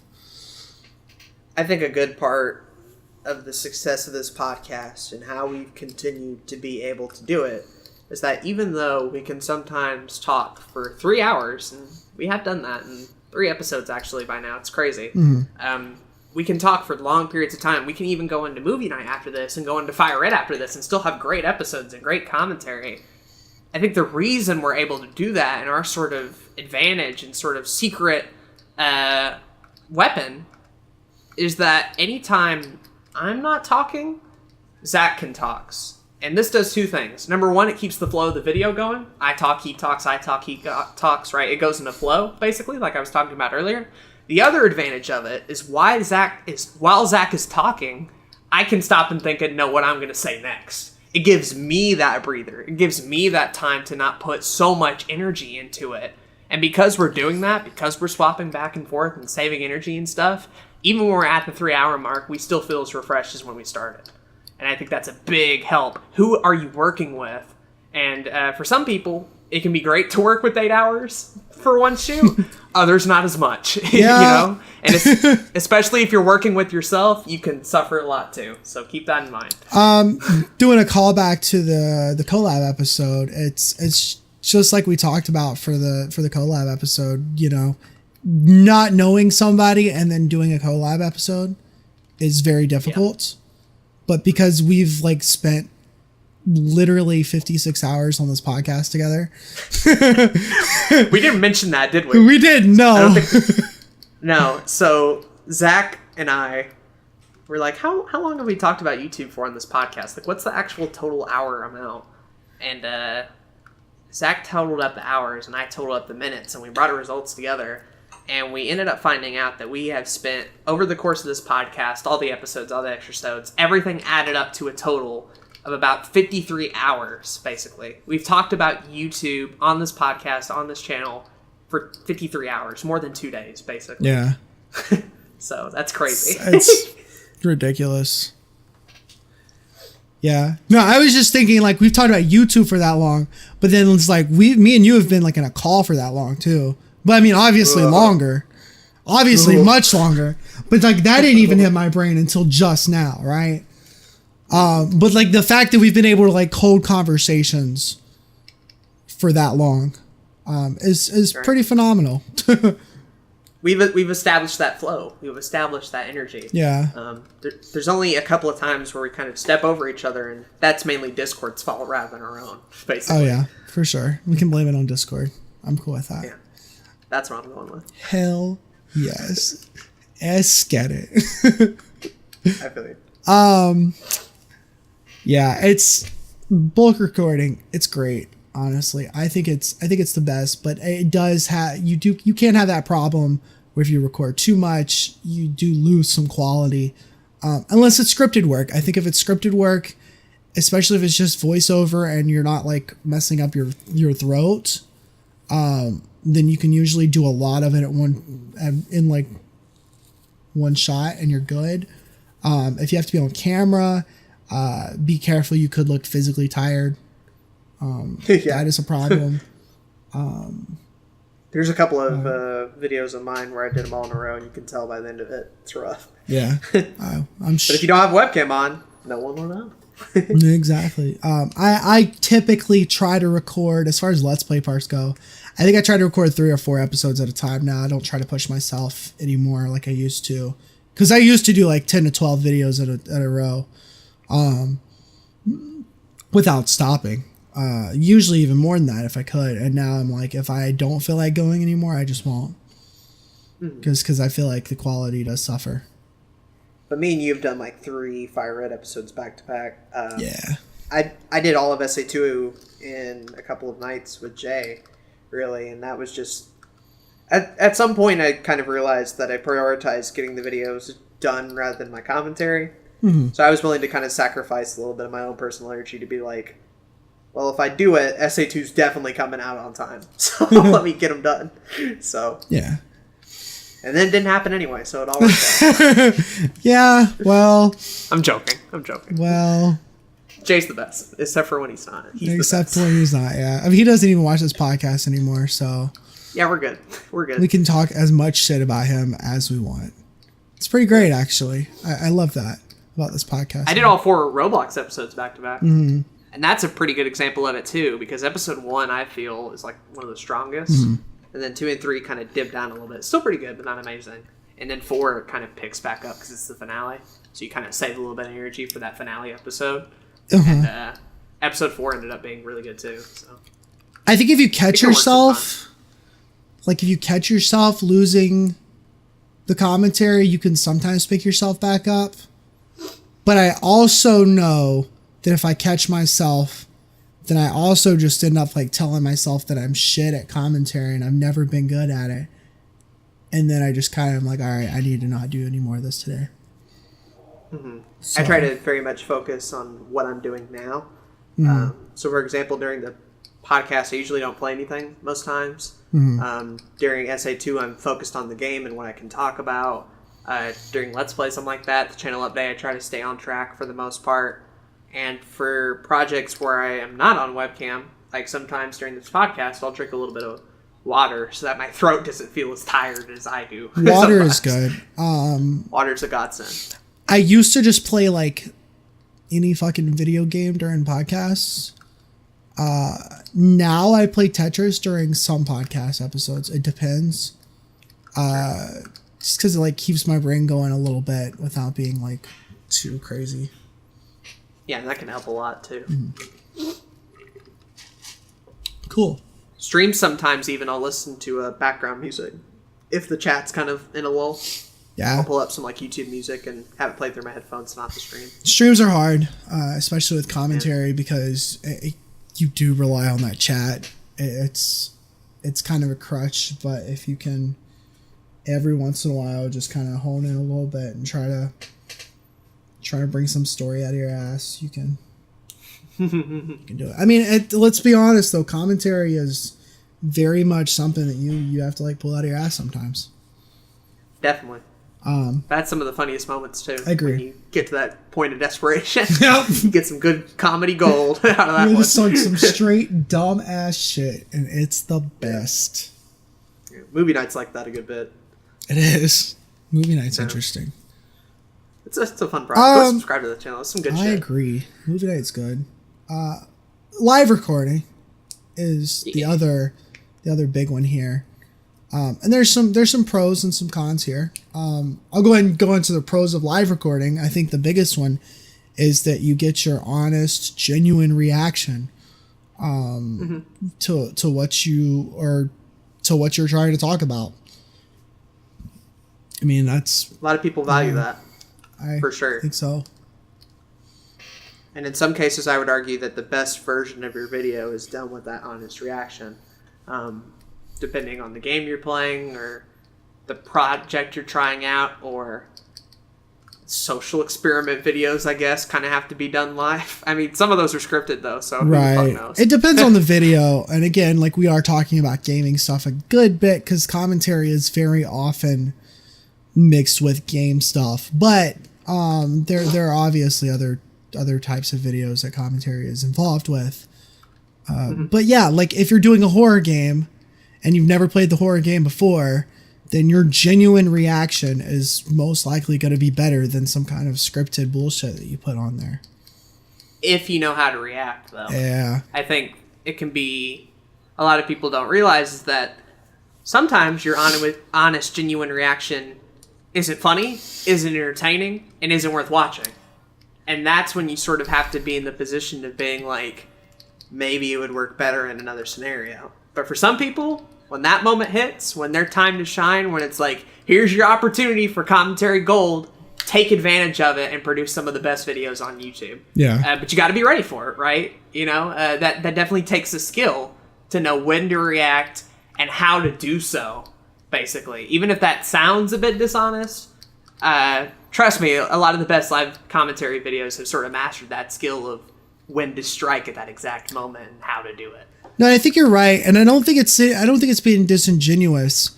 I think it's just a matter of, you know, if you're not easily scared, if you watch horror movies and you're like, jump scares are stupid, they don't scare me, and you play a horror game and you record it and you're like, ha, that was a jump scare, okay, cool. Like, nobody's going to be entertained by that. Right? I think it'd be kind of funny, personally. I mean, to a certain extent. It's not the intention. Right. It's not the intention. Right. Yeah. To a certain extent. I get you. It depends. It depends, right? There's definitely a spectrum here. I think that I'm not the best advocate for horror games to a certain extent because I don't really get scared by horror stuff that often.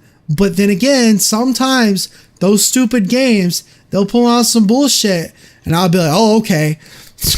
That was dumb. And then I'll get scared on camera and it'll be like, all right, that was funny. Yeah. It's not about being disingenuous. It is about your natural reaction. And then you look at it and you're like, you have to be honest with yourself. You have to be like, is this entertaining? Right? Mm-hmm. Is this something that somebody want to watch? And some of my best live commentary moments, I'll go ahead and touch on a few. Obviously, one of the biggest is through live streams, right? Mm-hmm. If you're recording live and streaming live, you don't really have a whole opportunity to edit it on the fly. Right. So the chat can hit you with something really funny and stupid, and you'll laugh your ass off for like 5 minutes, and that's a great time and a great moment. Or something can happen randomly in a game and be caught live for all to see, right? A speedrunning breakthrough could be made live on a stream for all to see before anyone else, basically. There are certain occasions when doing it live and going with your gut can produce some of the best results. Another occasion is a lot of these podcasts, basically. Now, granted, we did mention that there are a couple of episodes that do get re-recorded, but they're not the majority. The vast number of YouTube podcasts, Lines on a Nerdcast, Movie Night, this podcast in particular, were done the first time around. And so some of the bits that are brought up in there, some of the jokes that are brought up in there, we're not planned, we're not scripted, we're not anything. We're just like, oh, that's funny. And then we laugh about it for 5 minutes and move on to the topic. Right. So. Yeah. No, there's plenty of moments in like live streams where somebody will say something dumb in the chat and I'll just make like a funny joke and it'll make myself laugh for like 5 minutes. You're right. And those are usually the best moments. Those are the funniest moments. And yeah, reactions, definitely live recordings, definitely comes in the form of not just horror games, but genuine jokes and comedy, and not just that, but when you're live recording, you want to have a mixture of what can I do to entertain the audience in a comedic aspect, but also, be interesting, There's a couple of different ways you can do commentary, and I guess we could get into that next if we're done with. Right. Oh, I was just gonna say real quick too, as far as Let's Play stuff is concerned, I don't really get scared or scream or anything like that. Mm-hmm. But I found that some of the funniest moments in Blue Catch Productions videos or Let's Plays is when I'm sort of in a panic or getting anxious or whatever. Yeah. If I'm being timed on something, the Pokemon quiz video is a great example of this.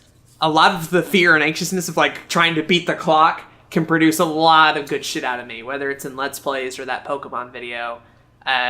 Dealing with that anxiousness and that panicness, I sometimes can produce a lot of funny, good responses and moments. And That's sort of one of my strengths when it comes to live commentary when I do it, and I won't re-record any of This those. boy gets anxious in Fortnite.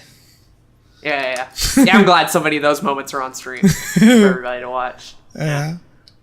I get caught up into it sometimes, and it can produce some really good shit that I wouldn't have had if I re-recorded a Fortnite video or something like that. So, you keep those, basically. Oh, yeah, definitely. Sure. It's one of the reasons why I record like my game experiences now. Like 99% of my game time is recorded either in a Let's Play or a stream.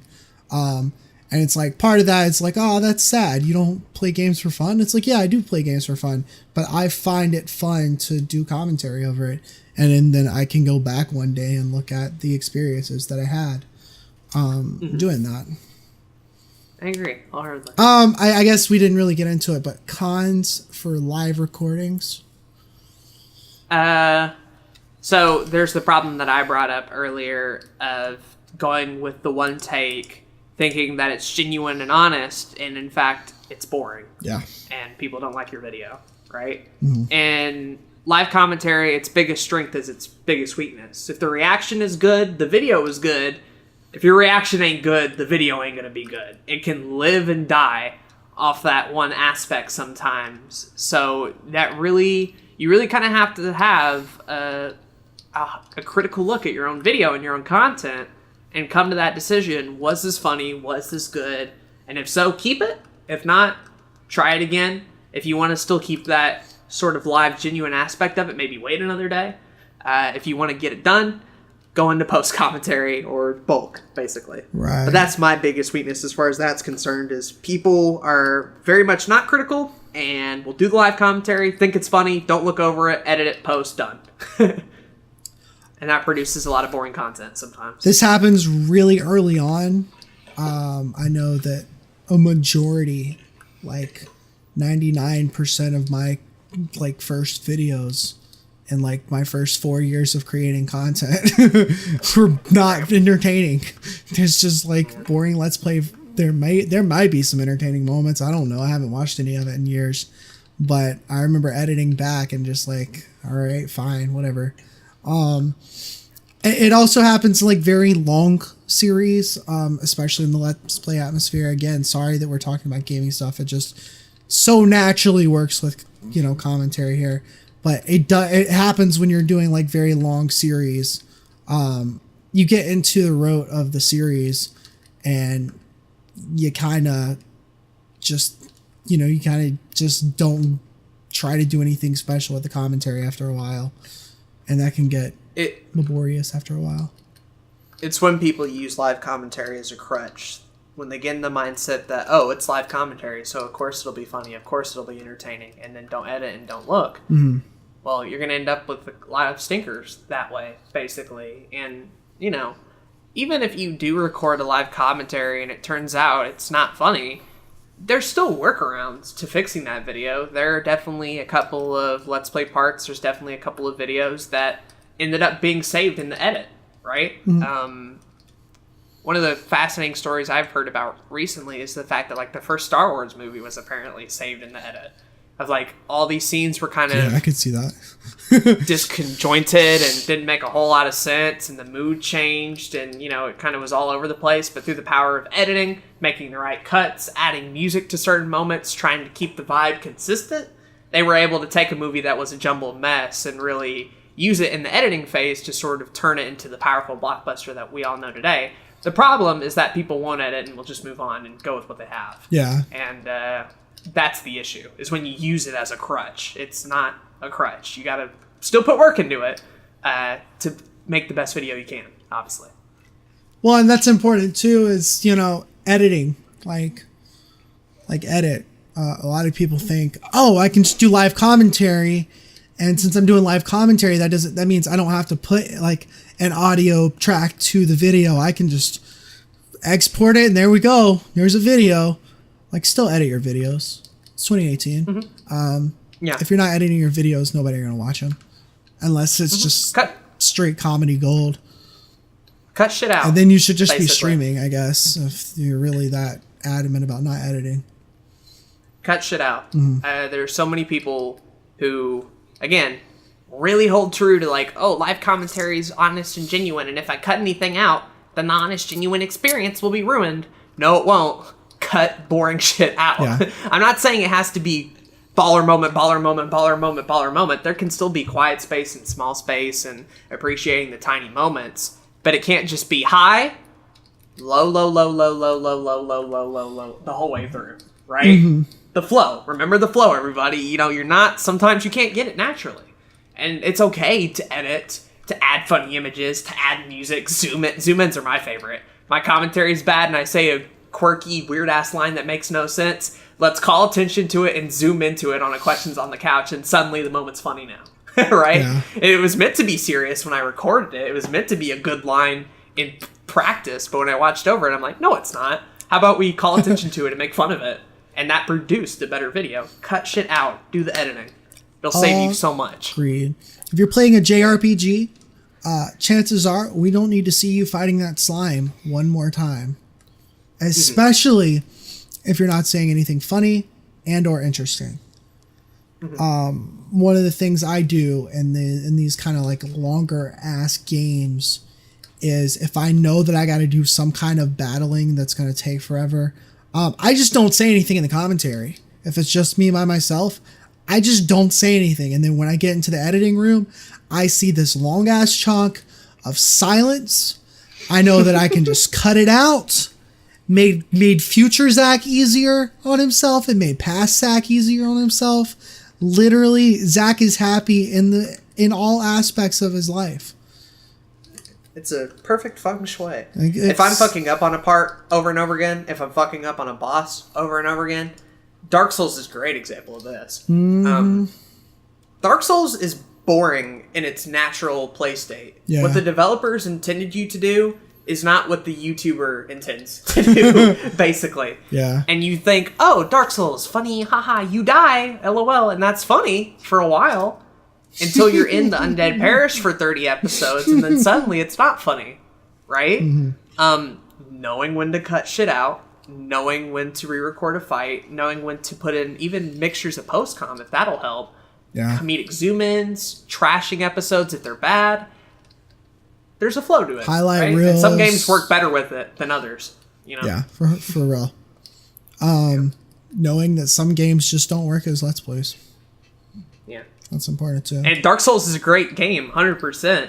Is it the winner of all YouTube games? Hell no, right? No. Go to Happy Wheels or Slithario or Fucking- dumb shit. Fortnite. Fucking Fortnite's made with the intention to be like, oh, 20-minute match, YouTube video, highlight reel, cut up your matches, done, easy. That's why multiplayer games are so fucking big on YouTube. It's just because you can do like 30,000 multiplayer matches and get as many funny moments as you want and make a video out of that, right? Binding of Isaac. Story long-form content can work, but you got to keep in mind, you know, you got to pick your battles of what to keep and what not to keep. Yeah. That one's a little difficult too because you've got to, especially if it's like a narratively driven game, you got to be on your feet the entire time. You got to be ready to commentate the entire time that the game is not doing the story. And the game is typically doing the story the entire time. So you've got to have pretty good reactions to the game and you've got to have interesting like little comments or it's going to get boring unless people are there just for the story of the game, which you don't want people there to be just there for the game. You want people to be there for you.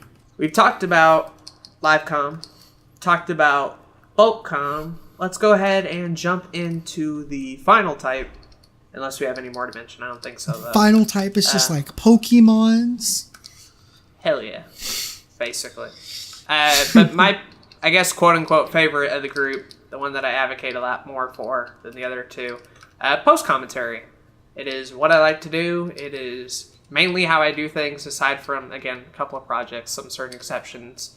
It's the idea of recording the video, sometimes with commentary or without, depending on how you want to do it. And then after it's done, getting rid of the commentary and recording over it after the fact, basically. So I'll record an episode of, let's say, Super Mario World, where I record the video, record the commentary, and then don't like the commentary or whatever. I'll get rid of the commentary and then pull up Audacity while I'm watching the video and basically record it again, essentially. And sometimes I'll just play a game and not record any commentary with the full intention of doing it in post later after the fact. The whole aspect of quote-unquote post-commentary is doing the commentary while you're in the editing phase, essentially. After all the major recording stuff is done, you do the commentary after the fact. The same is true for things like voiceover and video essays and the like, where you get most of the other stuff done and then go into that stuff. Right. Hope I explained that well. I think I tried to. I don't know. No, I think you did. I think you did a good job of it. I personally haven't done this a whole lot. I've done this maybe like 2 or 3 times in my life, out of necessity because a video got corrupted or whatever. It's actually funny. I should have done this early on in my YouTube career a couple of times, but instead I ended up putting. I just have like a couple of old Speech and Games videos of like no commentary. It's just the fucking video game. That's it. It's like, let's play Legend of Zelda Twilight Princess Part 15. No commentary episode. Let's go. Eat. So that happened. Mistake. Don't do that. Definitely do the post commentary is an option. Definitely take that option if need be. And I definitely, like I said earlier, I like the idea of maybe doing post com more often. I think what it could really help with is, number one, if you feel like your episode was garbage and you feel like you could do a whole lot better by redoing the thing. I think it also work for certain games. So, maybe you're playing a game like Super Mario World where it's not necessarily a difficult game, but it's not necessarily an easy game either, to where certain worlds could be more difficult and it takes you a little bit of extra time to get through it. And so you just play the game and then you go ahead and edit out all the like mess ups, and then you can basically put in the commentary later, and it makes it a little bit easier to structure the episode. The reason I did a lot of that for Mario World in particular was just because most of the early episodes were live commentary, actually, and a couple of them at the very end were because people wanted the Bowser boss fight at the end with live commentary, essentially. So I provided that. But for the most part, toward the middle of the game, a lot of the episodes became post-com simply because the live commentary versions were just filled with me being angry the whole time and having a lot of fuck-ups. Yeah. And at a certain point, that's just not watchable anymore. A couple of them were like that were live com that I kept, but I came to the decision after that to be like, you know what, let's just try to make these the best videos they can, edit out the mistakes, and get a more level-headed commentary that's a bit more interesting, funny, and also informative, because when you fuck up a part over and over again, you really don't have a solution for it until like the very end of the video, so you can't talk about that solution as much as you would like to. With post-com, it created a great opportunity where you watch me like fuck up 30 times at one area, and I'd be like, yo, here's how you solve it. And I can talk about it as I'm doing it, so I can kind of demonstrate things a bit better. So from like an educational or an informative aspect, post-commentary is absolutely wonderful for you. And if you know the timing of your own video, which you have that opportunity because it's literally recorded, it could even be great for some funny, entertaining moments. If you know what's coming ahead, and you can be like, oh, I know I'm about to fall in this pit. Let me try to set it up in the commentary first. And I've done that. And I've also pretended to like act naive, like I have no idea what's going to happen, even though it's post-com, and work from there as well. And people will say, oh, that's not genuine, that's not your honest reaction. And I would retort saying the genuine, honest version is me screaming for 10 minutes. So so which one would you you'll be glad have? I did this. Yeah, you're glad I did this, basically. Yeah, I'm glad I did that. I think it gives you the opportunity to be almost more creative. I mean, obviously, like you said, the original was you just screaming, which isn't particularly creative. Not only that, but you evidently weren't having fun the first time through. You were just kind of being pissed off at the video game, which is not extremely fun most of the time. So, you do the post commentary, you're more refreshed, you're able to kind of, reflect on the game, maybe like it a little bit more. It's a little bit better that way. what I found out too is after I got done being angry and I got through that part, because sometimes that would happen, the rest of the episode would be me being quiet, because when you're angry, right, you give those outbursts and you do all the, screamy, funny, LOL, exciting shit. And it's just you being quiet for like 5 minutes, still being angry and trying to calm down. Mm-hmm. Trying to calm down in the middle of the episode produces some of the worst commentary I've ever had, frankly. Oh, yeah, for sure. And the ability to just have the whole episode be good from start to finish gets rid of those dull moments rather easily. Yeah. I also think it'd be interesting for co-commentary or post-commentary is that you could do some really creative things with it.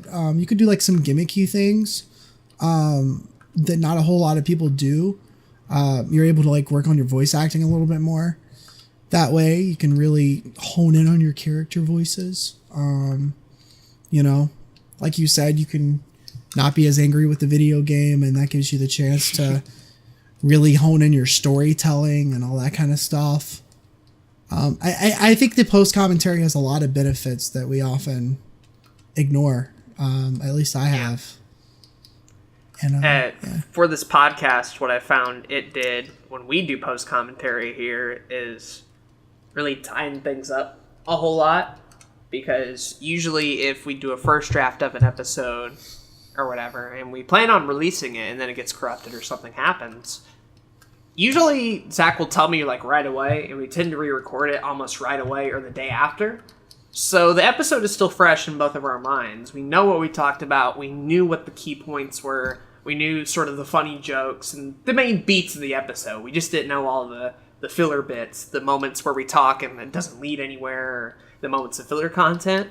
So when we do the post-com, or we essentially do a live recording again, essentially, but just on the same topic, might be a better way of wording it. What that allowed us to do was to get a tighter, more consistent, more on point episode. A shorter one too, basically. Mm-hmm. You'll find that once you know all the important things that you gotta say the first time, the second version of that is a lot shorter and a lot more tight and a lot more watchable. And so that's why I love a lot of our post-com second attempt episodes of this podcast in particular. Yeah, I mean, ideally, like in a complete ideal world, we'd script out, we'd have like a meeting every week and we'd talk about exactly what we're going to talk about. We'd script it out and we'd really like make like these magnum opus your week on or another YouTube podcasts, but it's not an ideal world, so we can't do that every week. But in that rare occasion, I agree, they do end up a little bit better, because if not a lot better a couple of times, because we're a lot more concise, we're a lot more clear, we know exactly what we need to say, we know exactly how to get there. And you're right, there's not as much filler, 100%. Mm-hmm. The same thing happened when me and Jay had to re-record the first episode of Sonic Adventure 2. I was tired, I didn't say a lot, it was my first time seeing the game. My commentary was pretty bad. Jay's not as much, because he knew a whole lot of it and he was in the mood to record it, yada yada. But when we found out that episode's audio was recorded, but we still had the gameplay, the audio was basically corrupted, but the gameplay was still fine. You're like, yo, let's just do a little post-convoy over it. And both my commentary, and I would even argue Jay's commentary, ended up being better that way. And as a result, the first episode of Sonic Adventure 2, probably the most important episode of any Let's Play, is the first episode. And if the first episode's bad, you typically don't watch anymore after that.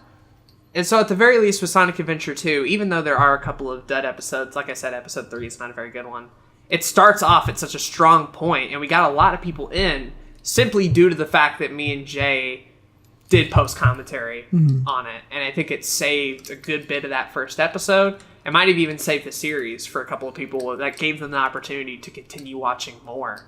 And that's really, really cool. Right, for sure. So, but I don't know. Some people would just qualify, if you're doing a second attempt live, it's still live commentary. I put that more in the post thing than I do live commentary, just simply because if it's over the same topic and if it's over the same footage, well, it's like after the fact, right? Like I'm not being weird in saying that. I think you're right. I don't know. I think you're right. Yeah. I'd say that's post. Yeah. People could argue the definition of it, I guess. That's not my job. Yeah. But I think that there is some merits to all of the different types of commentary that we've talked about. There's obviously some detriments to them as well. There's places that these can be useful. There's places that these aren't as useful. But at the end of the day, like we said at the very beginning, obviously figure out what works best for you when it works best for you. And that's where you'll find works best. Do we want to quickly talk about the detriments to postcom? Yes. Because we definitely have been singing its praises through most of the episode. It is not perfect by any stretch of the imagination. Sometimes there are occasions, and they're not the majority, thankfully, which is why I still do a lot of postcom. But there are occasions when a really funny video, a really funny episode, a really funny first take of a video that was really good, right, gets ruined or gets corrupted, and we try to recreate that, and it's not as funny. Yeah, that is true. Just because we get more control in the post-commentary side of things doesn't mean we should control it a lot of the time. Some people have perfectly good live commentary episodes that don't need to go back over. A lot of perfectionists can really get into a bad habit of post-comming really good episodes simply to make sure this one sentence was said correctly or that they got this one point across. Leave it be, right? Move on to the next video. Don't let post-commentary consume you, because believe me, if you really wanted to, you could spend way more time on post-commentary to the point where you may have screwed yourself over to try to work on anything else, right? You can't get perfectionist over it. You have to do it and move on. It's a tool, again, not a crutch. And sometimes you really can't recreate the magic of a live moment as much as you would like to. Whether it's intentional or not depends, I guess, but that's sort of a weakness of post-com, is it can be a crutch, especially for perfectionists. I agree. Don't get good moments. So I think the other detriment, obviously, is time. It definitely takes a lot more time to post-com. It's one of the reasons why I've never really done it, because obviously it takes me 30 minutes to record a 30-minute episode. The one time, it'll take me an hour if I record it a second time. And so but at the end of the day, I do think it is important to focus on quality, and that is something that I want to look into post-com more in the future. If I see it as something that'll save an episode that I watch back and I realize, oh, this really wasn't good, I could fix this. Post-commentary is convenient, but not in the same way bulk commentary is, where it'll save you time. Mm-hmm. Post-commentary is more convenient in the term of the creative liberties that it allows you. Not so much in the time aspect. People who have no time do not appreciate post-commentary, because they don't have enough time as it is. They're lucky if they can even get live stuff done right, and bulk record all that stuff right. The idea of having to go back and redo anything is kind of a nightmare to those people, and I understand wholeheartedly if that's the position you're in, and you can't re-record over anything, and you have to get it out. I understand that vibe completely. The algorithm supports people who do that. I totally understand why you would go that route. You know? Yeah, definitely. I'm still curious if anybody out there makes like scripted Let's Plays. I kind of want to know too. Yeah, because that intrigues me, and I kind of want to like dabble into it. I think it'd be cool for like the comedic aspect of it, like really honing in on your comedy craft, really trying to make some really good jokes. And it'd essentially be like stand-up. Yeah, exactly. Exactly. Yeah. And you just re-practice it over and over and over again until you get the stand-up right, and then you release the one. You would never get multiple parts of a Let's Play done in a week, though. That'd be the thing. You get like one part a week. And then yeah, for sure. Do another routine, basically. But it could be cool. No, it's great for Lions Honor Gaming. Yeah. I guess one other thing I wanted to mention is I don't feel like we need to talk about collab commentary and co-op commentary, because we did cover that in our collab episode. But that is another major thing. Knowing how to work with people and knowing how to commentate with each other is a big skill and can make commentary better or worse. Agreed. But go watch the collab episode. We talk more about it there. 100%. Yeah. Yeah. Well, we've talked about a lot in terms of commentary. And I'm trying to think if there's anywhere else we can go with this. And I'm sure there is. And I'm sure we've probably missed something. Is there anything else you can think of? We talked about the major types. We talked about a little bit of the theory of it. We've talked about how to do it, how to set it up, basically. Mm-hmm.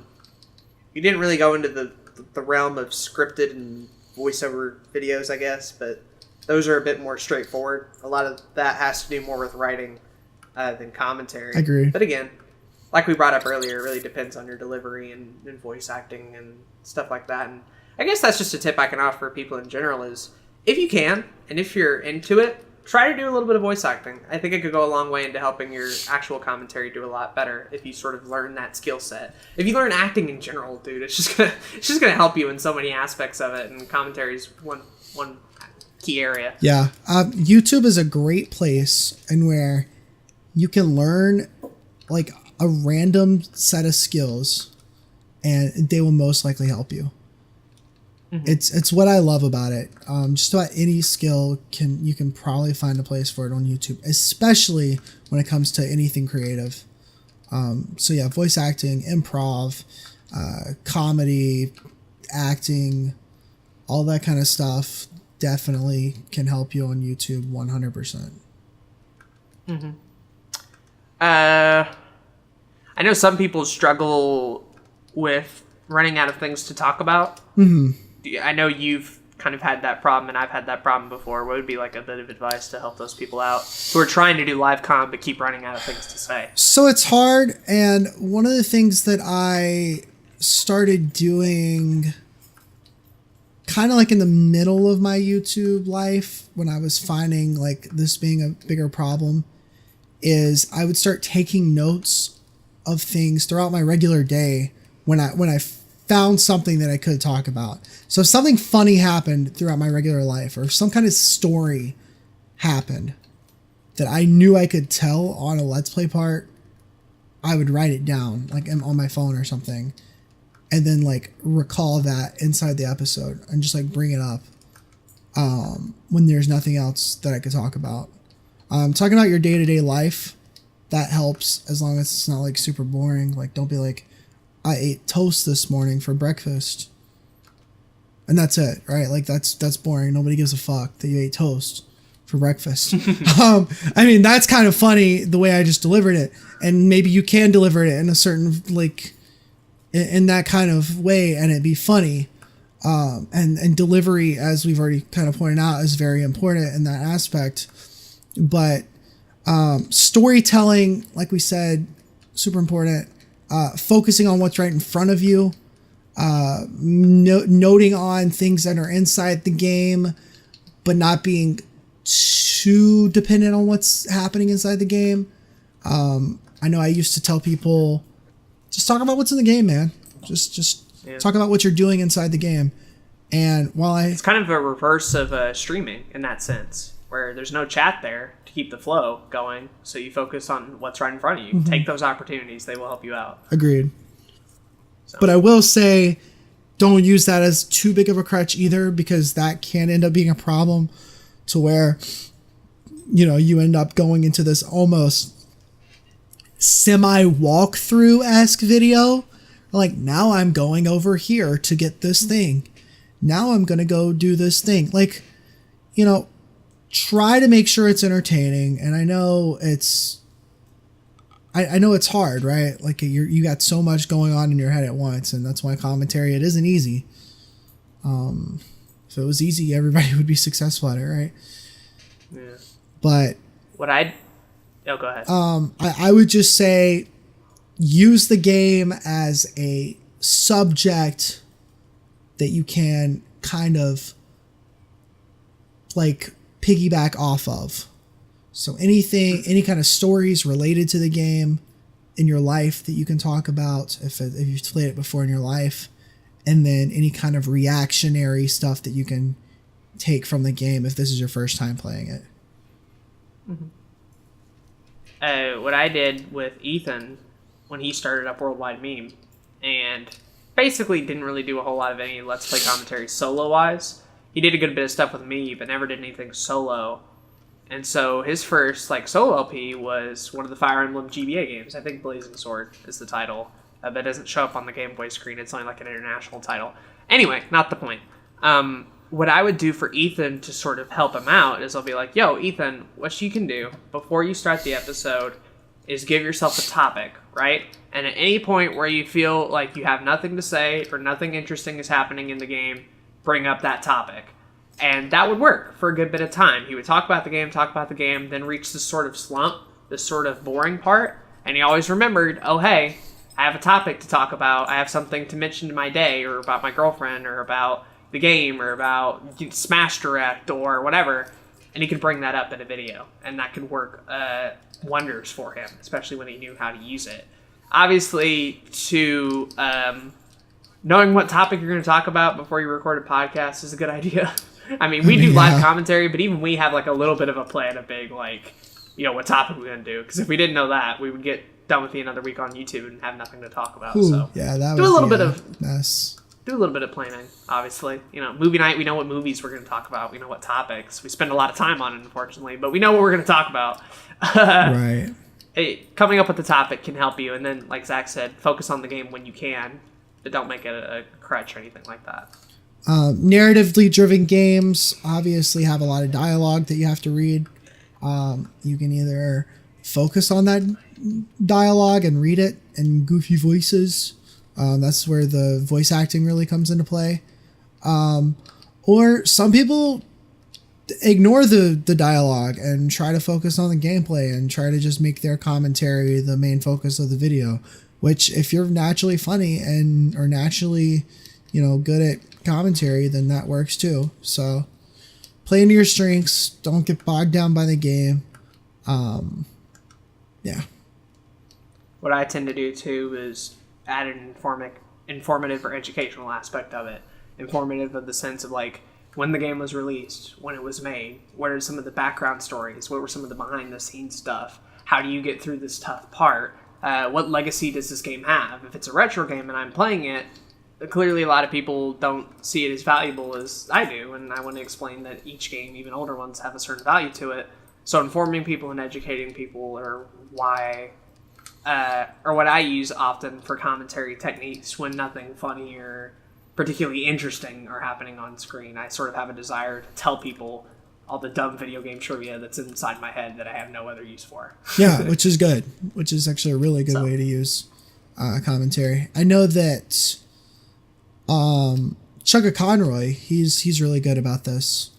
I feel like a big part of his personality in his commentary is based off of kind of the informational, educational side of commentary. Kyle does that too in our group.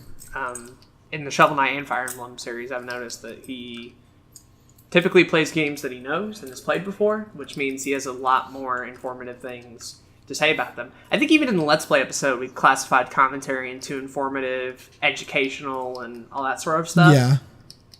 And even though we use different terms in this one, they both kind of work together and both sort of have valid methods. You can do educational post-com, educational bulk recording, educational live commentary, or you can do informative live post or anything like that. Try different combinations out and see what works for you, honestly. They both are valid and both still have their points, but kind of pick and choose little bits and see what happens. I agree. I think a good mix is always nice. And I think it depends on your personality. I tend to try to lean towards the comedy aspect as much as I can, but sometimes I'm not funny.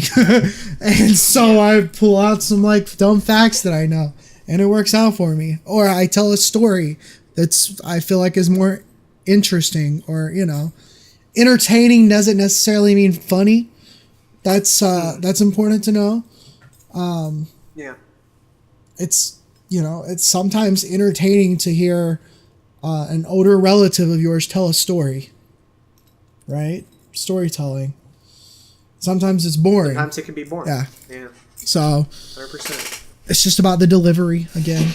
It's delivery, not DiGiorno. So keep that in. Yeah. A tip I can help for people who are in the editing phase and are trying to apply that critical eye, but don't know if the episode they have is a good one or a bad one, a tip I can offer to you guys who are trying to determine that is to ask yourself one question. What is the big thing that happens in this episode? Right? And if you can't answer that question directly after you just recorded it, chances are it's not that good, frankly. Mm-hmm. And granted, that big moment can mean different things to you. For some, it could be a joke you told. For others, it could be this story you told. For others, you beat a boss that episode. Or for others, you got past a mid-boss. Right? Like, what's the big thing that happened in this video? Was it a gameplay thing, a commentary thing, a joke, an informative bit? If you can remember that off the top of your head, then chances are it's probably going to be funny and memorable to other people. If it's not memorable, if it's not entertaining to you after you did it, then it's probably not going to be entertaining or memorable for people watching it an hour later once it uploads. So that's a little power tip to you guys who are trying to edit and determine whether your videos are worth keeping commentary-wise or not. Right. That's a good tip. I agree. Yeah. But that's all I got as far as commentary stuff. Anything for you? Yeah. You tend to, like you said, lean towards the educational thing. I think I definitely try to lean towards the entertaining, or not necessarily entertaining, but comedy. I try to be funny. And I think the type of Let's Players and the type of videos that I watch most of the time, well, I kind of watch a mix as far as videos in general, but when it comes to Let's Plays, I definitely try to watch the more comedic ones, personally. Yeah. People have their preferences when watching, and you got to keep that in mind. And it's okay to niche yourself down. You know, it's perfectly fine to play to those strengths because there's an audience for that, frankly. Yeah. And you should, work toward that audience. Again, who are the people that are going to be watching this video? What is their intent? If you're known as an informative commentator and you try to do something funny and it doesn't work, chances are your audience is not going to react well to it. Sometimes it can work, and sometimes people can transition from different types of content series, and variety channels essentially survive off that. But most people find their thing, and they stick to it, and they improve that, and they play to their strengths. And that's what I'd recommend most of y'all to do. Right. Remember, when it comes to humor, it is subjective, so like what you find funny, not everybody's going to find funny, but that's okay. Because as long as you find it funny, somebody will find it funny. Hopefully, that's the hope right there. Maybe don't show your parents Let's Play Binding of Isaac Part 43 where you say the fuck word 3 times. Probably not. Maybe just an idea. Or maybe don't let your siblings find out about it. Yeah. Stuff like that. Maybe not. Keep in mind, hypothetically, Yeah. throwing it out there. Hypotheticals. Yeah, but that's all I got on commentary today. Same. I'm all commentaried out, Aden. Let's just stop talking and end the episode. Fuck the comments. I don't care. Nah. I'm worn out. So yeah, let's get into the comments. Wow. You like that little segue where I said so and then I held for like 5 seconds? Yeah. Yeah, I think It's a little bit longer than you usually do, though, so I caught that. I was like, this is not exactly the same. This felt intentional. Yeah. Make everything intentional. That's what I like to say. There you go. Surprisingly. See, that was more natural. Me. You got it right back. Surprisingly, we actually ended up with the same amount of comments, pretty much, because we got the good boys. We ended up with a comment on episode 24 during the episode that we're recording right now. So that's pretty astounding. Yeah. Shout out to all you guys who commented so early. You get to be featured in the episode. Yes. If you comment later, sorry about that. We might get to it if we remember. Yeah. Don't count on it. So we got the new guy 6'2", or 6'0". He says nay. I don't know what that means, but thanks for watching, man. 6'0" leaves the best comments every time. That's great. I'm gonna go ahead and leave a heart on it. I'm gonna leave a heart there. Hell yeah, dude. He's a real one. That's hype. I'll let you read the next one. You read one of them. I'm gonna go with this comment by the Gengar guy who says, AA college and stuff. Let's hope these roommates are epic AF gamers. If they don't let you do YouTube, say Ramson will run up on your ass and you'll shit yourself. MP for checking out the Lance Hunter Gaming channel. No nut for you. No nut for your week on YouTube. Sad face. One question in this segment comment. Do you like my new logo? I did a Makey boy. We actually commented on it. Yeah, I think I said I liked it. I don't think during the recording, but after or before, maybe? I don't know. Yeah, I definitely like it, though. I did mention that it was Yeah, but we talked about it. Yeah.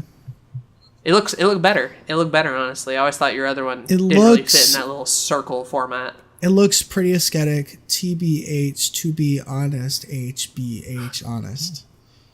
I'm surprised you remembered the whole thing. That's pretty, I don't know if that's correct, but I went with it. Yeah. Cool. Thanks for the comment, though. And he was right. I did get an Epic Gamer roommate, so he has no need to run up on people. There you go. He didn't have to get violent. I want to go ahead and read this Calfro comment that we got an hour ago on episode 24 about collabs. He says, thanks for the shout out. We met on Boogie298's Twitch stream chat. Tilted Towers for the win. That's where we met. That's crazy. We met during a Twitch stream of Boogies. Who is this? Calfro. Again? Calfro. Oh, right. That's cool, actually. Also, congrats on the fucking 1,000 subscribers, dude. That's crazy. Yay. That's pretty aesthetic, man. Love to see people doing well. Hell yes. That's awesome.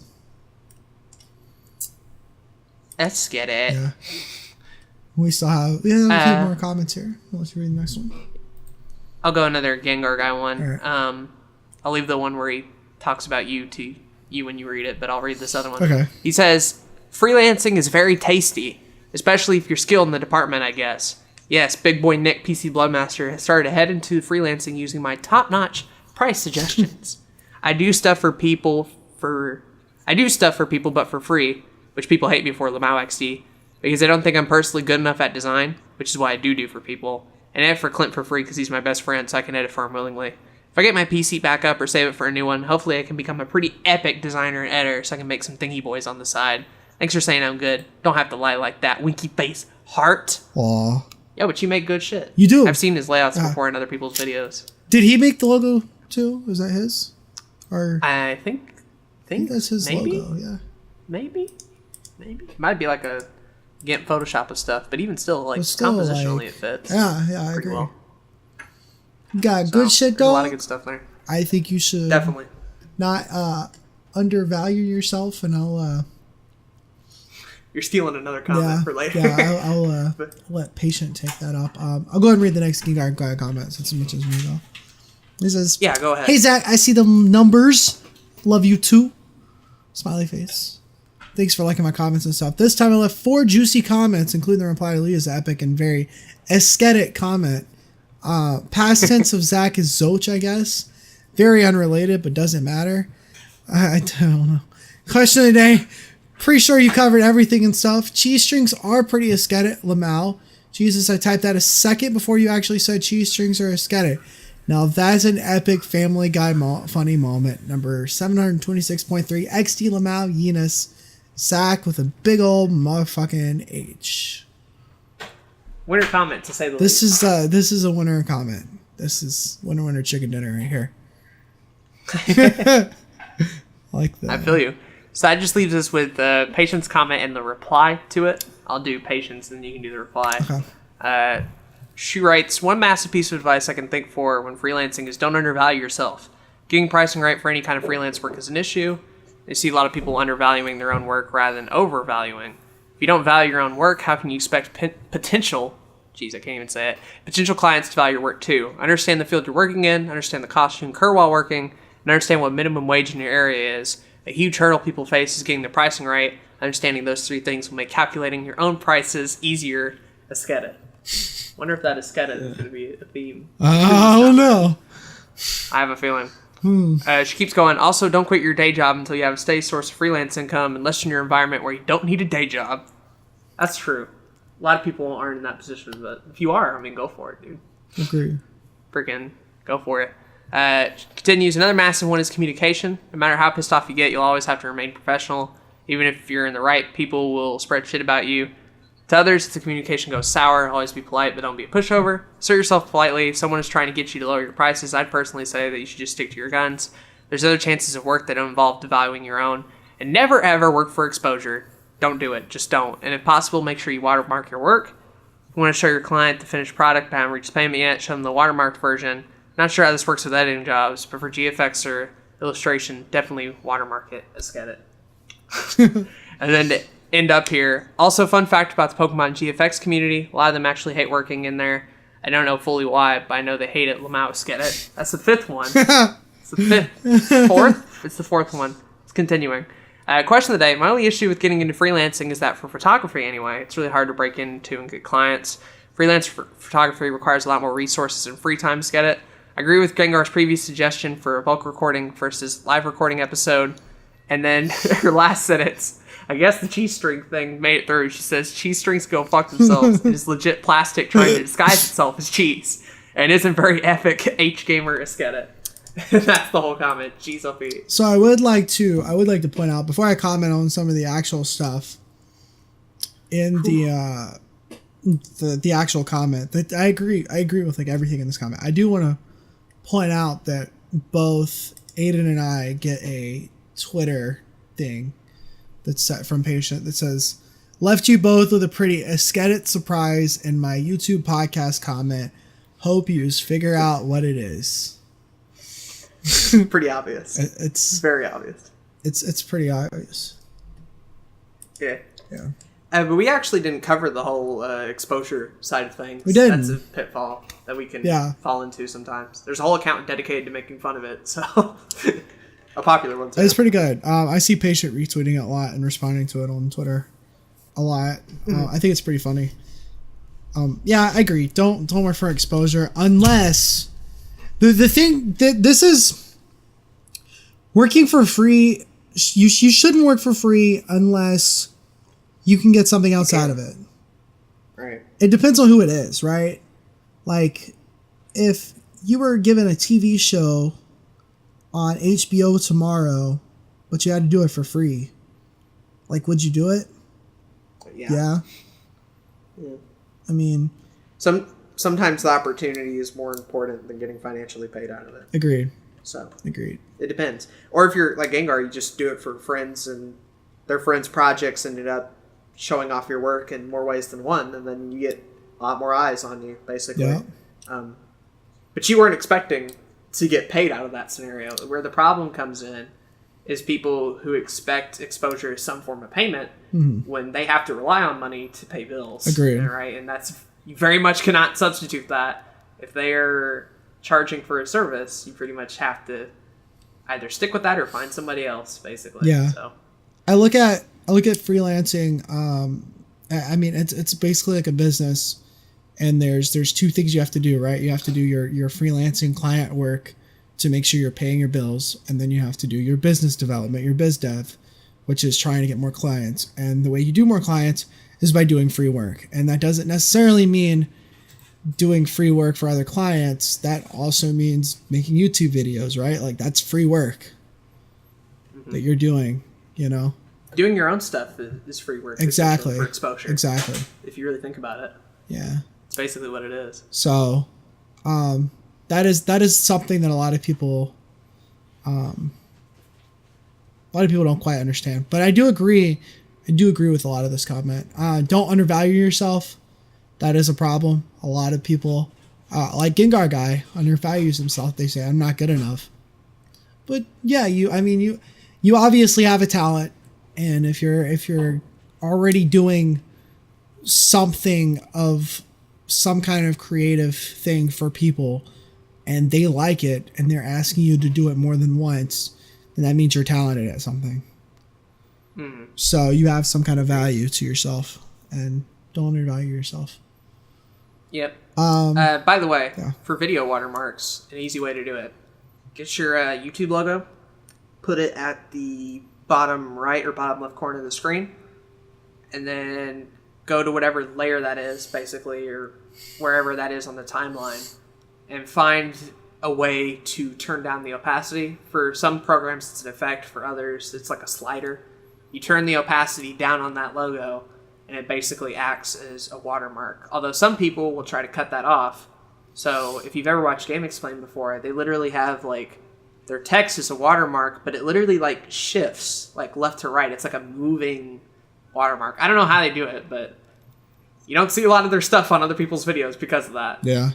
That's how you do it. And watermarking photos is obviously a lot easier, but basically how you do it is just knowing how to control opacity and putting it on there.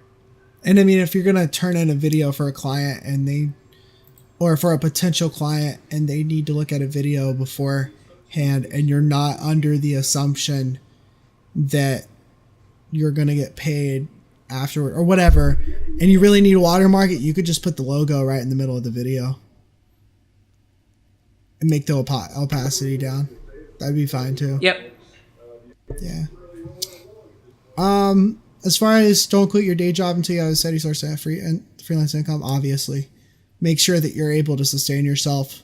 Take risks, but don't be stupid. Get a roommate. Get a couple of roommates. Put yourself in a position where you're gonna be okay. Yeah. Yeah. And for photography stuff, go to your local businesses and stuff. Talk to local business owners. Ask them if they need any help with their social media. Email them. Literally email every single local business in your area, and see if they need any help with their social media, and you might be able to get some freelance gigs out of it. Mm-hmm. That could help. Go ahead and check out that reply real quick, and then we can end it off. Yeah. So Gingar guy says, and from what I know about graphic effects, big designers for PokeTubers mainly hate it because of toxic people begging for free work and because it's difficult to find a style without being an unepic copy or aesthetic H. And I do a great job of not undervaluing myself. Well, also good luck with the photography stuff. Forfeit our match art. So, yeah. That's funny. Yeah, that's pretty funny. It's a good comment. It's pretty good. Yeah. So thank you all for the comments, though. Yeah. Really appreciate it. Thank you for listening to the episode. If you liked it, as always, subscribe to the channel. Check out the podcast on the other platforms if you're not big on the YouTube, or if you're on the other platforms, and you want to leave us a comment, questions, suggestions for topics. That always helps. You can leave us an email over at zacksnyderproductions@gmail.com. All the links are and all that kind of stuff are in the show notes, the descriptions. You can also sponsor the podcast on anchor.fm/another-YouTube-podcast. Again, that's going to be in the show notes. And if you're on Anchor, it's easy to find that. And shout out to Aaron from For the Love of Tech on YouTube for sponsoring the podcast. Yep. But also be sure to continue to leave your suggestions for episodes. Yes, most definitely. Because we did it this time, so we can do it again soon. But I've been Zach. And I've been Aden. And thank you for listening to this episode of Another YouTube Podcast. Bye. Bye.